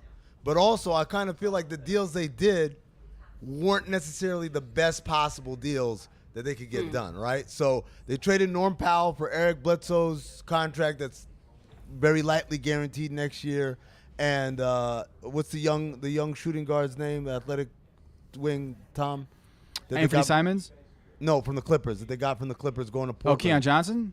Yeah, there you go. Keon Johnson, Eric Bledsoe, and who's the third? Oh, Justice Winslow. I mean, that's just not enough for Norman Powell, who I felt like is a productive player in this league, who's not making crazy money. Like, he's making $15 million. That's not that crazy. I thought the C.J. McCollum deal a little better because Josh Hart's good, and you get a pick out of that's not protected at all. Right. But if you're Damian Lillard, Renee, they didn't get you help. Did they answer the question that, there was concerns about being competitive in Damian Lillard, and so did this all help or did it hurt? I don't feel like it's competitive at all. I feel like it's a nice reset, but Damian Lillard's got to stick around because he's under contract and because he put himself out there saying, I don't want to go anywhere. I want to do it here, which is why Tom thinks, man, maybe they're going to sell the team because that's a nice – you someone coming in to buy a team, you say, wait a second, we have a bona fide superstar under contract for 4 more years, and then all of this cap flexibility and these picks and a couple of young guys, yeah, I kind of want that. Renee, before we let you go here, Atlanta Hawks right now are in the 10th slot. They're 26 and 28. Washington just got Kristaps Porzingis, and my question to you is, should Atlanta be considered the favorites to come out of the East right now? Ooh, the favorites? I wouldn't say that word favorites is very interesting. Yeah, just say yes. Just say yes. Atlanta going to be the favorites coming out of the East. I wouldn't say the favorites, but I would say that everybody saw what ATL did during that playoff run last year. So we might not be the favorites going into it, but I do think it could get real interesting while we're in there. I do think that. Speaking of real interesting, y'all need to move the camera. We can barely see Juju. What is this? Juju, scoot over. Guys can sit closer together than that. Scoot over. We in the streets. We outside. But speaking of very interesting, what is going on Montgomery and Company podcast for the inquiring minds? It slipped my mind. I think I heard Drew Bledsoe or somebody. I don't know. Come on with the alley. Oh, this is my guy. Yes. It's Super Bowl week, so we had a lot of Super Bowl teams on there. Drew Bledsoe, Super Bowl champ, but Montgomery and Company, for people that don't know, you should know. So it's a family podcast in the sense that we do big business, but with the family. So Drew Bledsoe has a whole winery that he's doing now. You know, once you start, you see all these athletes now. A lot of athletes get into wine. If you guys haven't noticed. So Drew Bledsoe has a family winery called the Bledsoe Family Winery. And so, run us them double bag bottles of wine. We got wine drinkers over here. Super Bowl predictions were made. The Rams might win, but don't bet on it. Darius Butler let us know that. So, we're getting educated over here and doing business along the way with our Meadowlark family. Yo, speaking of Meadowlark family, I went to dinner last night, me, Juju, Tom, and Kate, and we wanted to order a bottle of wine for the table, and the whole table was like, we don't really know wine like that. So we just kind of... Loans, dry snitching. Jesus Christ. That's what I'm supposed to be doing. I wanted to educate us. Okay, so educate us after he just did that to me. Well, I actually watched a show about sommeliers, which are people that actually curate the wine, and it was a black dude that was a sommelier, which is a little bit different, and they said all kinds of things about the wine, the taste, the color, it all matters, where the grapes were. I don't know, but I just go by the label. So y'all should have told them, let me see all the labels. Whichever one is the most lit, that's how people just get it. I mean, that's a dangerous game. That's money talking right there. That's a dangerous game, Renee. That's a different. Come on. What? We on it. That's that WNBA owner money talking right there. So that's owner money talking right now. Owner money talking. Just look at the label and tell me what label is pretty, and I'll order it. Listen, did y'all split the bill? Hell yeah, we split the bills. Okay. You think we out here? You think money bags out here? Right. Robbing? I mean, I'm just saying, if y'all splitting a $200 bottle, it's $50. I heard it was 4 people there. $200 bottle, Renee. Big money at WNBA. Listen, Renee. Speaking of big money, well, I thought y'all was outside. You know what? Listen. Big money. What's going on with the Have a good TURD deadline show. I'm out of here. Look out for ATL in the playoffs. I don't think we made no trades because we are all right how we are. Okay. Amen. Thank you, Renee. Thank you for joining us on the TURD deadline show. Peace, fam. I'll see you in a second, Jew. Yes, ma'am. Renee driving me to alcoholism. $100 a bottle. $200 a bottle. She's trying to say split it four ways. Out the shot. Sorry. Yeah, unbelievable. Yeah, we're 20 minutes after, so the Knicks didn't make a deal. Nope. The Lakers didn't make a deal. Nope. And the latest breaking news is that NS Freedom has been given his freedom from playing in the NBA, and he has been waived. Breaking news. He's free to do as many Fox and Friends hits as he wants to do. You hate to see it. Him and Tucker Carlson, new podcast coming out. Get him out of here. Yeah, NS Freedom. I don't know. There was reports. Well, StatMuse. We're doing stats on breaking news now. Trades broken today from StatMuse. Shams with 11 and Woj with 8. We have a new king anointed by StatMuse. From Shams Charania now is the king of breaking news. This is insane. We have today Ben Simmons is now a net. James Harden is on the Philadelphia 76ers. we've got Ish Smith no longer on the homecoming team, the hometown team, the Charlotte Hornets. I don't know what to make sense of this NBA anymore. I mean, Bobby Marks had a really good tweet here. You know who the biggest winner today was? What's that? The Oklahoma City Thunder players. They're $23 million below the minimum salary floor. If you don't know how the minimum salary floor works, the penalty for not reaching it is that you take whatever that amount is and you divide it amongst the current players. So if you're an Oklahoma City Thunder player, one of these 15 guys, they've got to take $23 million and divide it amongst them. Big time. Yeah. The only way that doesn't happen, Tom, you know how it could not happen? If a player is waived who's making $23 million or less, and then the Thunder claim him off waivers. They don't let him clear waivers. Oh, no. Yeah. So if if Eric Gordon gets waived here, then you claim or Porzingis gets waived here, or something like that. Anyone making $23 million or less. God. Can you understand how stressful that'd be as a player? Like, you make a minimum, you play for the Thunder, people don't even know who you are. You have to tell people to Google. As we have to tell people to Google our next guest who's on the line. Zach Harper. Oh. Hey, are you okay with me being on the show today, considering what I did to you yesterday? I got out from under the bus. I'm fine. You weren't under the bus. I was the one who was trampled. No, I said no, you got ambushed. He got ambushed, but Zach wasn't even involved on the show yesterday, and I threw him under the bus. I mean, this is all just hearsay. You're no confirming or denying that was said between you and I still haven't said anything. Okay. I still don't know what you're talking about. I was asked about it yesterday. I sat down. They asked me the question. I looked around. I stood up. I walked out. Integrity. Zach Harper joining us from SiriusXM NBA Radio and The Athletic and Count the Dings. There's a show podcast. A podcast. What it's called Cinephobe? That's it. Cinephobe. Oh, wait. What's Cinephobe mean? Oh, I'm glad you asked, Zach. Cinephobe is the podcast where Zach and I watch movies that are poorly rated on Rotten Tomatoes and try to ascertain whether they're accurately poorly rated or maybe. Happy Black History Month. No, you're supposed to get a fair shake. Get a fair shake. I'm getting through all that. Everybody Black been History killing my Month, and they reads. still ain't invited me on Cinephobe yet. Salute to Anthony Mays. I hope wherever you are having a terrible day. Back to you, Zach. You've been on like 3 times. Yeah, Zach, have you given out any A's today? You're giving out grades. Trade Have you grades. given out any A's? Or you're a tough grader? That's a good question. That's asking me to remember what I did. Yes, I liked the deal for both the Nets and the Sixers. I actually think that's a win-win. I feel like that's hard. Did you give them an A, though? I gave an A-. A- to both?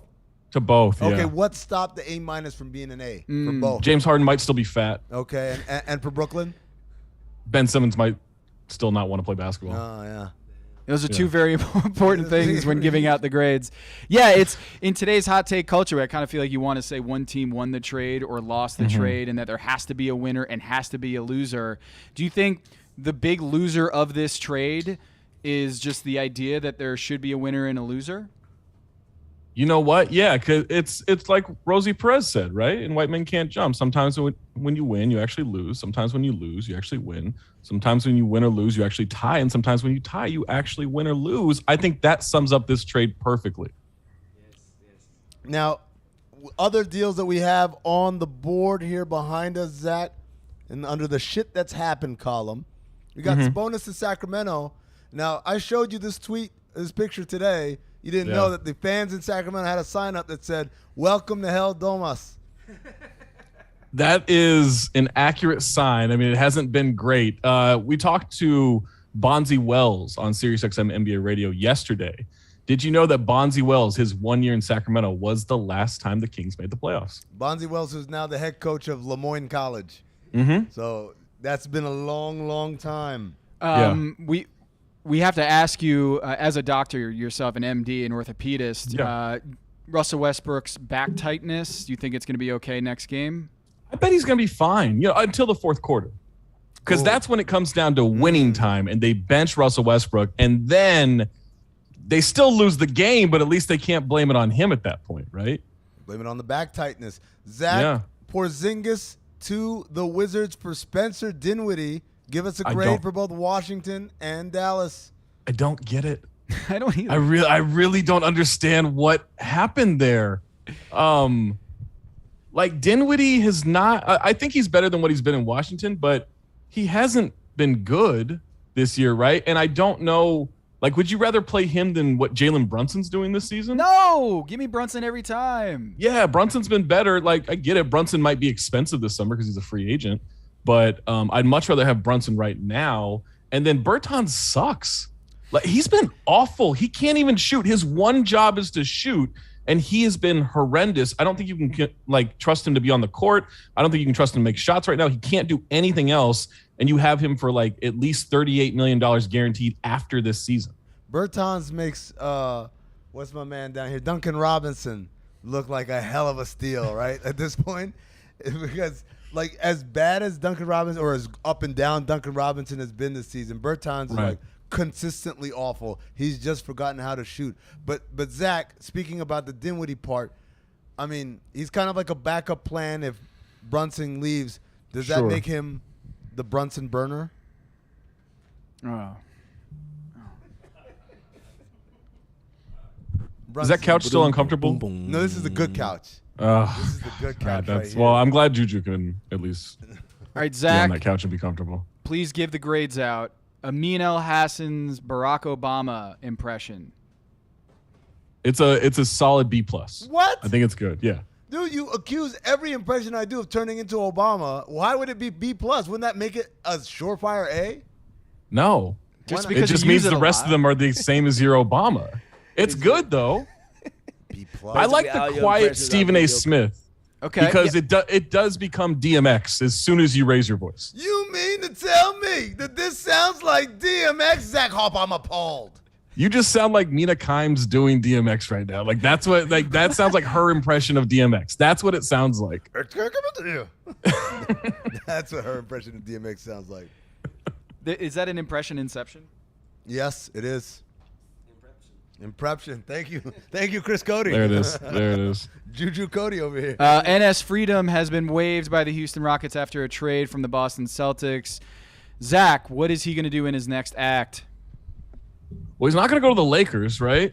And I'm not surprised that the Rockets didn't want anything to do with him. That feels like something that'd be a tough sell. I don't think Brooklyn's going to get him. He's running out of teams here. Somebody will sign him. Like maybe, I don't know. Might not be a basketball team. Might not be a basketball team, but he'll go somewhere. He's on the internet. You know, we always figure it out on the internet. Let me. I want to circle back to this Simmons deal. Okay. Because earlier we had a quote from Bobby Marks saying that this next contract that Harden's going to get, we're going to talk about it the same way we talk about Russell Westbrook's deal right now. Okay. And now ESPN posted a quote from Stephen A. Smith. Quote, this could potentially go down as the worst day in the career of Daryl Morey. Wow. Doesn't it feel like none of this like negative opinion about Harden to the Sixers came up until after the deal was done? It definitely feels that way. The only one I'd really know that was like saying this was definitely a bad idea was Mo Dakhil. Mo Dakhil was like, I don't know if I like this fit. These are the reasons it wouldn't work. But other than that, it's been just nothing but like praising, like, oh, you got to get him, you got to get him. And now that it's done, I do wonder if this is like an anti-Morey backlash, which I'm fine with. Like that doesn't bother me. I just wonder what it would sound like if we heard Stephen A. Smith talk about this being the worst day. Yeah, you're gonna have to keep wondering. Okay, what if Obama said? He'd say that B+ isn't a good enough grade for you to get him to just get up. What about Alvin Gentry, who sounds a lot like your Obama? Hey, I'll tell you right now. Hey, okay? Hey, James is a hell of a player. Hey, I'll tell you right now. You Embiid, Dave Harden. Yeah, that's a hell of a combo. That's not Gentry when you raise your voice. What? That's not Gentry when you raise your voice. What is it? Something different. B-. I'm cool to your evaluation, Zach Harper. That's what it sounds like. Yeah. Jeremy Grant not traded from Detroit. Damian Lillard's still in Portland. Bradley Beal's still in Washington. Of all the teams that didn't really make any moves today at the trade deadline, which one is the most surprising for you that they didn't make a big deal at the TURD deadline today? The TURD deadline, probably the Knicks, just because there seems to be enough turmoil there that I could have seen them doing a panic move of some sort. Like Tom Thibodeau doesn't seem to be in line with what the front office wants right now, and the front office is definitely making some moves that he doesn't agree with. And so I kind of expected one of those sides to win here. Maybe it's just a sign that James Dolan isn't meddling anymore. Maybe just a sign that he doesn't care. I don't know. But whatever it is, I expected them to do at least something at the deadline, and them not doing anything was a shock. Do the Lakers make the playoffs this year? Right now they're 9th. They are 4 games under 500, and the New Orleans Pelicans with C.J. McCollum are nipping at their heels in the 10th spot. I don't think they can beat the Wolves in a play-in tournament game. Like, I really don't think that is a statement. They just lost to Anthony Simons and some dude named Blevins. I got a pizza for Blevins. Shouts to the dude with an acronym for a name is CJ Ellaby. Oh, yeah. CJ Ellaby is just... What? I thought that was pretty good, Mike. CJ Ellaby. He had the most minutes last night for the Blazers. It was CJ hella bad. What? Thank you. Mike's tired. Mike's just tired right now. I'm just absolutely lashing out. You are lashing out. Yeah, that's all. Please calm down. Oh, man. I love you all. Zach, who improved themselves the most today? I love what the Celtics did, actually. Really? I think the Derek White pickup is incredible. That's so good. Like, he's so good defensively. Now you can have him and Marcus Smart out there together. You can have them staggered. He's a good playmaker. Like, he needs to shoot a little bit better. But they went from Dennis Schroeder, Ennis Freedom, Josh Richardson to Derek White and Daniel Tice. That's a massive upgrade for a team that had no depth. So let me ask you this: Is Brad Stevens going through his Doc Rivers phase, where it's like the only deals I do is to reacquire people that played for me in the past? Going through it. Where do you think he learned it from? The first move he made was getting Al Horford in 2021. That's the first move he made. And knowing he makes like $27 million a year. Is he the new Doc Rivers? I kind of feel like it. Oh, hold on. What we're not going to do is take Doc Rivers off this pedestal, okay? Hey, Doc's cold-blooded.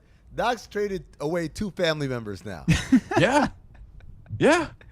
His son I can't remember and who his said it, but son-in-law. someone said that they had to cancel practice today so he could say goodbye to his grandkids.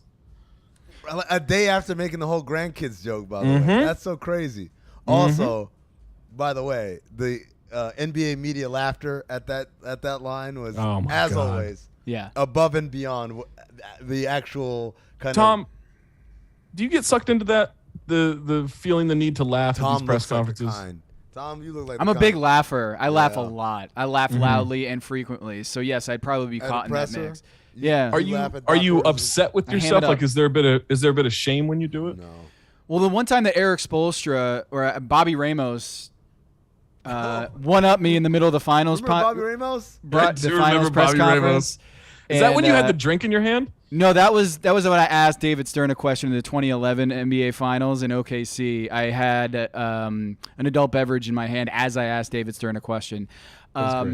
No, Bobby Ramos. When I got Bobby Ramos, I was trying to do a follow-up with Eric Spoelstra and this dude who I've never heard of before, who just only shows up at the finals. Only at the finals and in the most colorful suits ever. Yeah. And he just cut me off, and I could not follow up. So, yeah. And I laughed at that. I think there's video of me laughing at that because Eric was like, no, I want to hear from Tom. That's your guy, Bobby Ramos? That's Bobby Ramos. Look at that suit. Hold on, I'm going to walk it up to the walk it up to the camera. Bobby Ramos. I wonder what he's doing right now. What is Bobby Ramos doing? Where is Amin going? Does there that are even two work? cameras in front of you guys.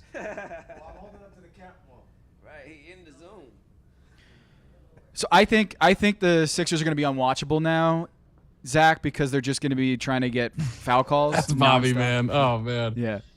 that they're just going to be hunting for foul calls and whistles nonstop. Joel Embiid and James Harden, two of the best foul drawers in the NBA, and I go, they're going to be unwatchable this year. Like if you're a 76ers fan, it's just going to be brutal because it's going to be James Harden isoing and dribbling around for like an hour and making a three-pointer or missing or trying to get fouled, and then you have Joel Embiid who's also doing the same thing but just from a lot closer to the basket. I've long felt that James Harden is just a miniature Joel Embiid, or vice versa, that Joel Embiid is just a larger James Harden.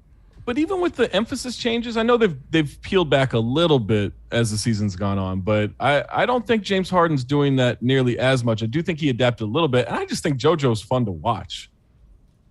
Yeah, but regardless, then together it's just going to be hot potato back and forth and living at the free throw line. And Amin had the take that he likes free throws. I do. Who is he? The only person on the planet that likes free throws? I know why.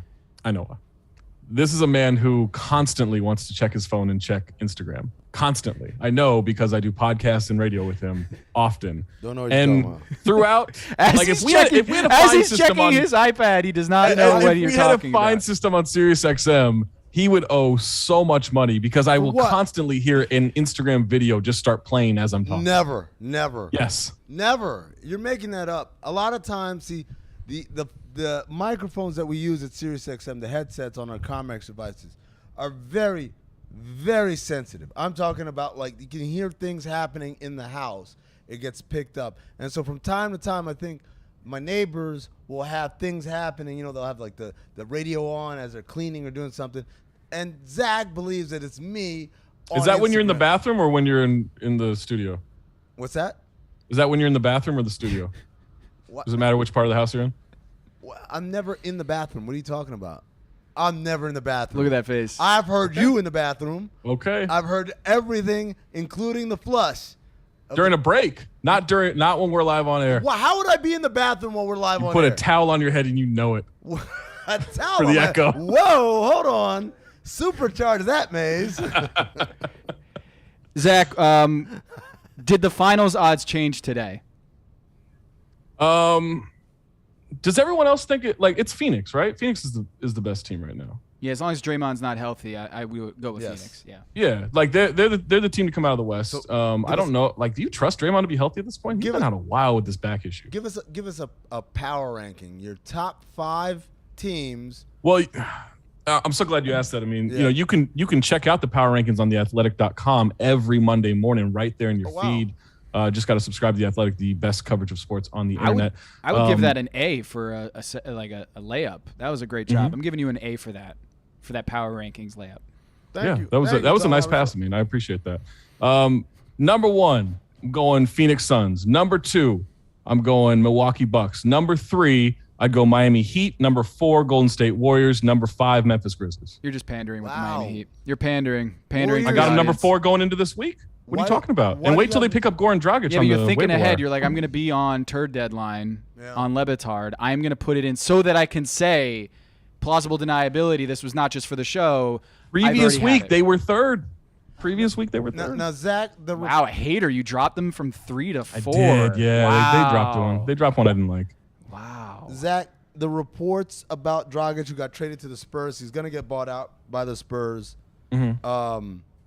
But the reports of the teams that are interested or hot to trot in signing him, by all parties, by ESPN, by Yahoo, by Mark Hot Stein, to trot.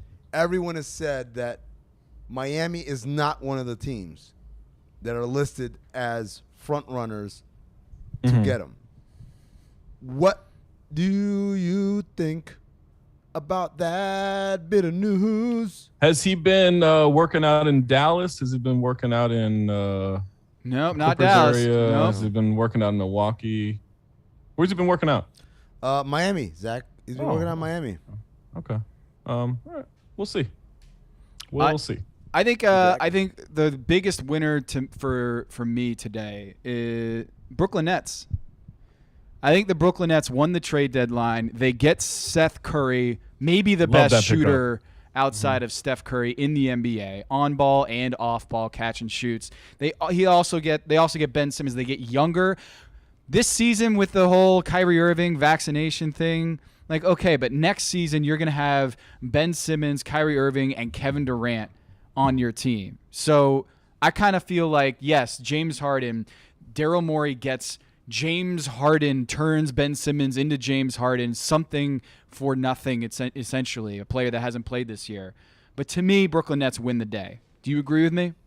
I do think they are a winner today. I do wonder, though, are we convinced that Kyrie's playing full slates next year, even if he's healthy? Like, I don't know that that's going away. I don't know that he's going to relent on his stance. Like, I just wouldn't assume that Kyrie's going to be around full-time, part-time, whatever. Andre Drummond, too, I think that's a piece that's going to prove wealth for those guys. They needed big. They needed bigs. They didn't have bigs. They're playing LaMarcus Aldridge, 100 years old, right? And Blake Griffin, who's like 112. His knees is 100 years old. So I mean, Andre Drummond, say what you will, but at least he's like a live body. Yeah, right. LaMarcus Aldridge has been injured this season, hasn't been a full-time player, and they already traded Nick Claxton, so behind them, they got rid of Paul Millsap. So that's pretty thin up in the front court. What was the most head-scratching deal that you guys saw? Dallas trading away Kristaps Porzingis is that blew my mind today. Blew my mind the fact that they've already bailed after a half season under Jason Kidd that Kristaps Porzingis was traded. They've been playing so well recently, and here we have you still have eyeliner. I know. On. I haven't been able to get it all off. Unnerving looking at you. But I'm with laughing eyeliner. at you guys and the stamina that it takes 2 commercial-free hours. That the end of his petering out analysis is Andre Drummond. Say what you will, he's a live body. Yes. He's a live body was the analysis that Amin gave us as our front office insider, which I think can be said, unless somebody dead was traded today, about every single person traded today. Say what you will, hey, Ben a live Simmons, body. We don't know if he's. We don't know. We don't know if he's going to play. To be 1, fair. 2, I would argue that in this studio right now, there are a bunch of bodies that I would not call live. Right. Our executive producer is one of them. What is he so mad about? Why is he seething? Look at him. Look at what is happening with him. How is he doing? He's totally does seem upset. He's he upset. He should be happy because he's got Goran Dragic. Goran Dragic makes the Miami Heat the deepest team in the league, does it not? You can't question that. Deepest team in the league. They're saying Mavs. Oh, it's the Golden State Warriors. And the Phoenix Suns are a deeper team than the Miami Heat. You go deeper, 12 deep. Not that it matters because they're only going to be playing 8 and 9 in the playoffs anyways. But you have them that, like, if Goran Dragic is your backup point guard, are they getting him or not? Dallas is getting him? Well, the reports at first were that Dallas is going to get him. Then Mark Stein, who lives in Dallas, is very connected with the Mavericks organization, said, pump your brakes, not so fast. This doesn't look like it's going to happen quickly. And also, Dallas expects to face very stiff competition for Goran Dragic. And as Zach pointed out, Goran's not living and working out in Dallas. He hasn't been living and working out in Washington or any of these other places. He's been living and working out in Miami. And so, and the Miami Heat have 2 open roster spots right now because of the KZ Okpala trade yesterday. Yep. So they have the wherewithal, they have the connection, obviously, and they have the need. And all Dallas really has is, play with Luka, who you played with 4 years ago, 5 years ago when he was 18 years old. I think that's something that's a little overblown. People thinking that Goran and Luka are like best of friends and they couldn't wait to play again together. And Goran, the reality is Goran played with Luka for the national team when Luka was a kid and Goran was a hero. Yep. And now Luka's the hero and Goran is just an old guy who probably tells him, hey, don't do it this way, do it that way. Relationships grow and relationships change. And I just think that what he has here in Miami, the relationships he has are more recent and also a stronger chance to, if you're Goran Dragic and your idea is that I want to win a championship, right? A great chance to win a championship. Dallas doesn't really look like it's. I just saw Dan gingerly. That was the fastest I have ever seen Dan move getting out of this shot. Salute to Billy Gill. I see you, my brother. It looked like Fred Flintstone bowling. Twinkle toes. That's what they call him. His feet made that noise as he ran off. Dan got those twinkle toes. I see y'all. But twinkle toes. Zach, absolutely. Zach, another one. When you look at today's trade deadline or the TURD deadline, Tyrese Halliburton, that package did not go to the Philadelphia 76ers. The Indiana Pacers pick up not just Buddy Hield, but Tyrese Halliburton. What did you think about that trade, the Kings and the Pacers? I described it as 2 sinking ships passing each other in the night. Yeah, reshuffling each other's deck chairs. Look, nice pickup for both teams, right? Sabonis is instantly the best player that the Kings have. And for the Pacers, they weren't going anywhere anyway. Tyrese Halliburton's a much nicer contract to have. Buddy Hield's a guy you can either use or you can flip down the road. I think both teams benefit from it. I don't understand the internet reaction acting like they just traded, like the Kings just traded the next Chris Paul. I know. The Ty Halliburton internet NBA Twitter love is... He's good. He's good. Like, he's a good player, but my God, like they did the same thing when Milwaukee got rid of Brogdon. It was, oh my God, what are they going to do? Like, they'll figure it out. Like, you can have depth at that position. I actually think Davion Mitchell is really good. Like, he's not a shot maker, but he gives them something that no one else on that team does, which is play defense. Like, Halliburton wasn't doing that. So they have guys to score. I know Amin doesn't feel bad for De'Aaron Fox because there's a history there, right? But I just kind of feel like, man, there's a lot of pressure on this dude because they didn't draft Luka Doncic. They drafted at the number 2 slot in the 2018 NBA draft. They drafted Marvin Bagley. They turned down Luka Doncic and Trae Young and say, we're going Marvin Bagley because, hey, we got De'Aaron Fox here on this team. You know, we're already set at point guard. And then a couple years later, they trade away Marvin Bagley, and then they also trade away Tyrese Halliburton because they have De'Aaron Fox on a max contract. Like, De'Aaron Fox better be MJ, is all I'm saying. Like, if you're turning down Luka Doncic and Tyrese Halliburton just so that and Ben Simmons, because they could have had Ben Simmons, but they could have had Ben Simmons. Yeah, De'Aaron Fox. That's probably the most egregious part of this. Like, you could have had Ben Simmons. He would easily be the best player. Like, I'd rather have him than Sabonis. I just don't get it. Like, your dusty asses haven't been in the playoffs since Bonzi freaking Wells played there. The Departed was in the theater. Dude, George W. Bush was president of the United States. We hadn't had a black president yet. The iPhone wasn't out. There was no iPhones. Everyone was on Blackberries and Sidekicks. Wow. Lil Bow Wow had braids. Lil Bow Wow was Lil Bow Wow. And a career. Yeah, boom. Well, salute to Lil Bow Wow. I don't like how we salute to Lil Bow Wow. Salute to you, Lil Bow Wow. I know you watching. Salute, brother. Soulja Boy had a #1 hit. Oh man, what a hit! George Hill, biggest traded? Surprise, not traded today. George Hill not traded. Is it a trade deadline if George Hill wasn't traded? So we had a caller, I don't know, weeks ago, right? I mean, on NBA radio, where a guy suggested that George Hill is a bad luck charm, and that Danny Green is like the good luck charm. And Danny Green's the good luck charm, right? And so the Sixers keep George Hill at this deadline. Is that more damning than any James Harden hamstring issue? But hold on. Yeah, maybe you got to knock him down from Milwaukee at number 2. Maybe you move Miami now that George Hill is still on the Bucks. Zach, what do you think about that? He's on the Bucks? Where is he? He's on the Bucks? What is wrong with you, Zach? Since when? We're going to play Who He Play For with Zach Harper. Should we do play it. this game, Who He Play For? After today? After today. Let's do that. Montrezl Harrell. Hornets. Who he played for? Aaron Holiday. Phoenix? Yeah. Yes. All right, we are here live with Zach Harper. I'm Tom Haberstroh, your host of the internet's hottest new show on YouTube called Vet the Bet. We have Zach Harper on the line. Please tell me where PJ Washington is playing in the NBA right now. Charlotte. He didn't get traded, right? Totally just threw you a curveball there. Oh, my God. Scared me for a second. More like a fastball. Straight I mean, Malachi Flynn. Oh, San Diego State legend, baby. That's Toronto. Paul Millsap. Oh, Paul Millsap got traded to the Sixers. Nikhil Alexander Walker. You gotta wait for the sound to play. Yeah. You got to tell me what sound to play because I don't know half of these. Oh, sorry. Okay. Nikhil Alexander Walker got traded to the Jazz. Ooh, bonus round. Wow! That was a new high score. Go ahead. Bruno Fernando. Houston. I feel like the lie detector guy when he was testing Stugats every time he gets one right. Joe Ingles. Oh, that's easy. Well, legally Portland, but he's a Jazzman.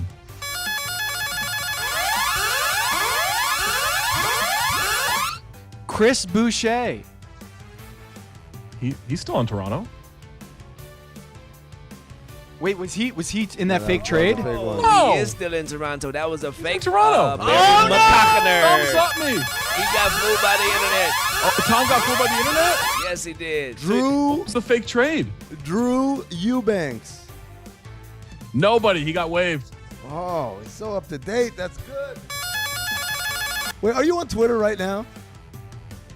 No, I mean if it's up on your screen though, like your hands don't need. No, to I have the like publishing system of the Athletic behind. Show me. Zoom. Hold it up to the camera. Show you? How do you? How do you want me to hold up my camera to my camera? That doesn't work. Figure it out, you turd. KZ Okpala. Well, I didn't know he got traded until you guys said so. So I don't know. I'm gonna get this one wrong. I'll say Portland. OKC. Oh, sorry. When did that happen? Yesterday. For what? What was the deal? For nothing. A second round. Open up a roster spot there, Zach. For Goran Dragic? Man, everyone's saying Mavs. I'm bummed. Why would it be the Mavs though? They have Dinwiddie, they have Jalen Brunson, they have Luka. Why would he go there? Slovenia. It's the Slovenian connection. Igor's the assistant there now? Igor is an assistant. Wow. When Zoran's in Dallas, I'll believe it. The Slovenian national coach and Luka Doncic. Zach, here we go. Enes Kanter Freedom.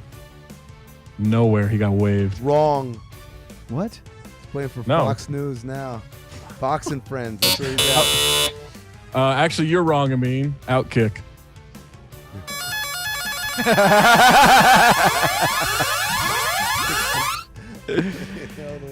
Oh man, I think that we got to end on that one.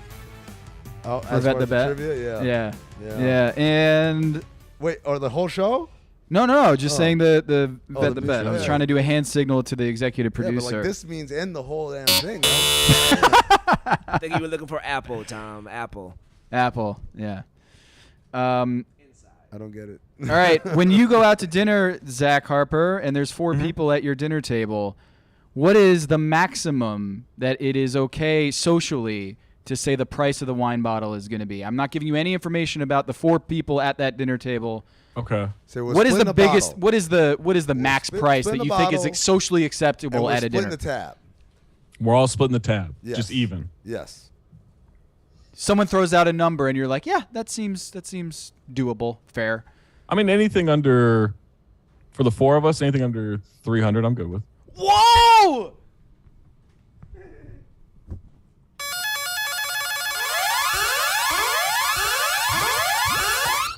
What did it mean, cheap ass say? Moneybags Harper. Zach grew up. I don't have kids. What do you want from me? I don't have kids. I have a dog. It's not about you in this. It's not about you. Congrats it's the rest on growing up. Renee Montgomery came on here and said $200. Okay. Is okay. I mean, that's probably.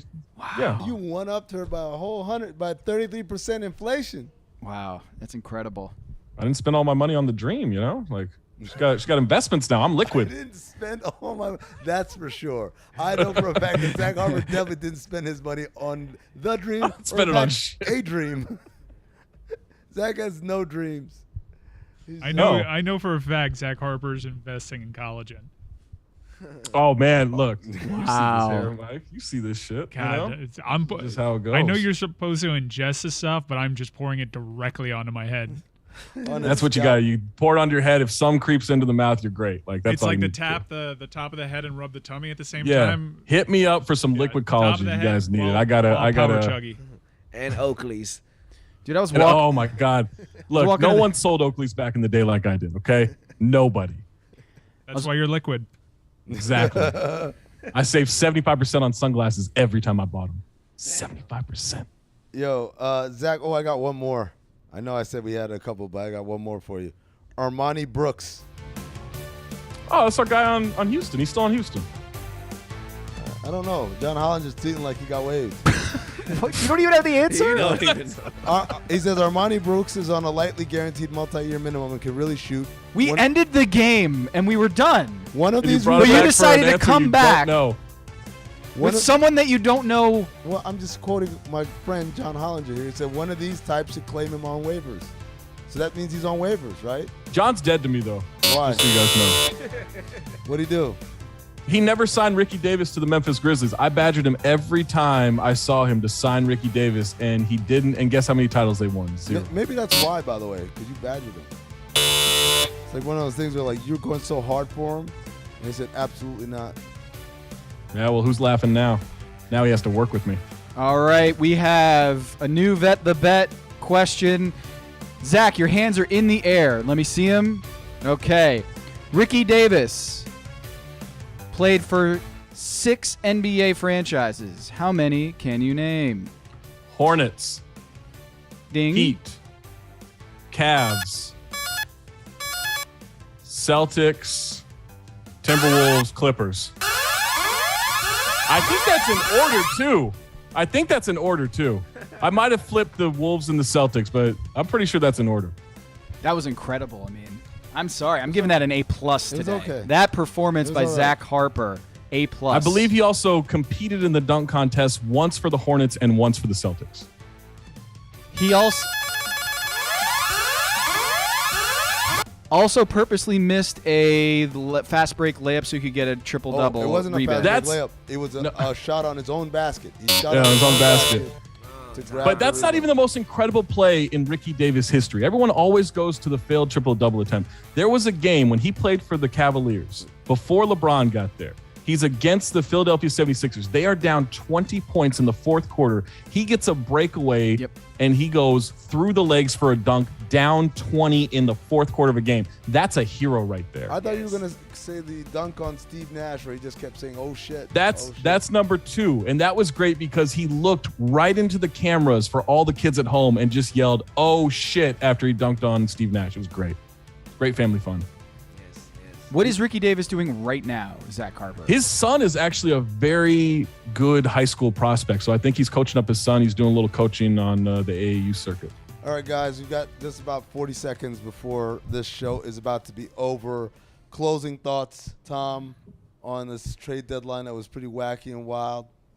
Ish Smith joining the Washington Wizards is one of the saddest moments of my professional career, and I've got to get some new posters in my bedroom. I've got to change the background on my phone, and it's just really disappointing they didn't go to a new team. I just feel like he's got a checklist of all the NBA teams, and he went back to the Wizards. So we don't get a new team for Ish, my guy Ish. I love you, know who the winner of the day is? Who's that? Everyone who subscribes and listens to Cinephobe, the pod.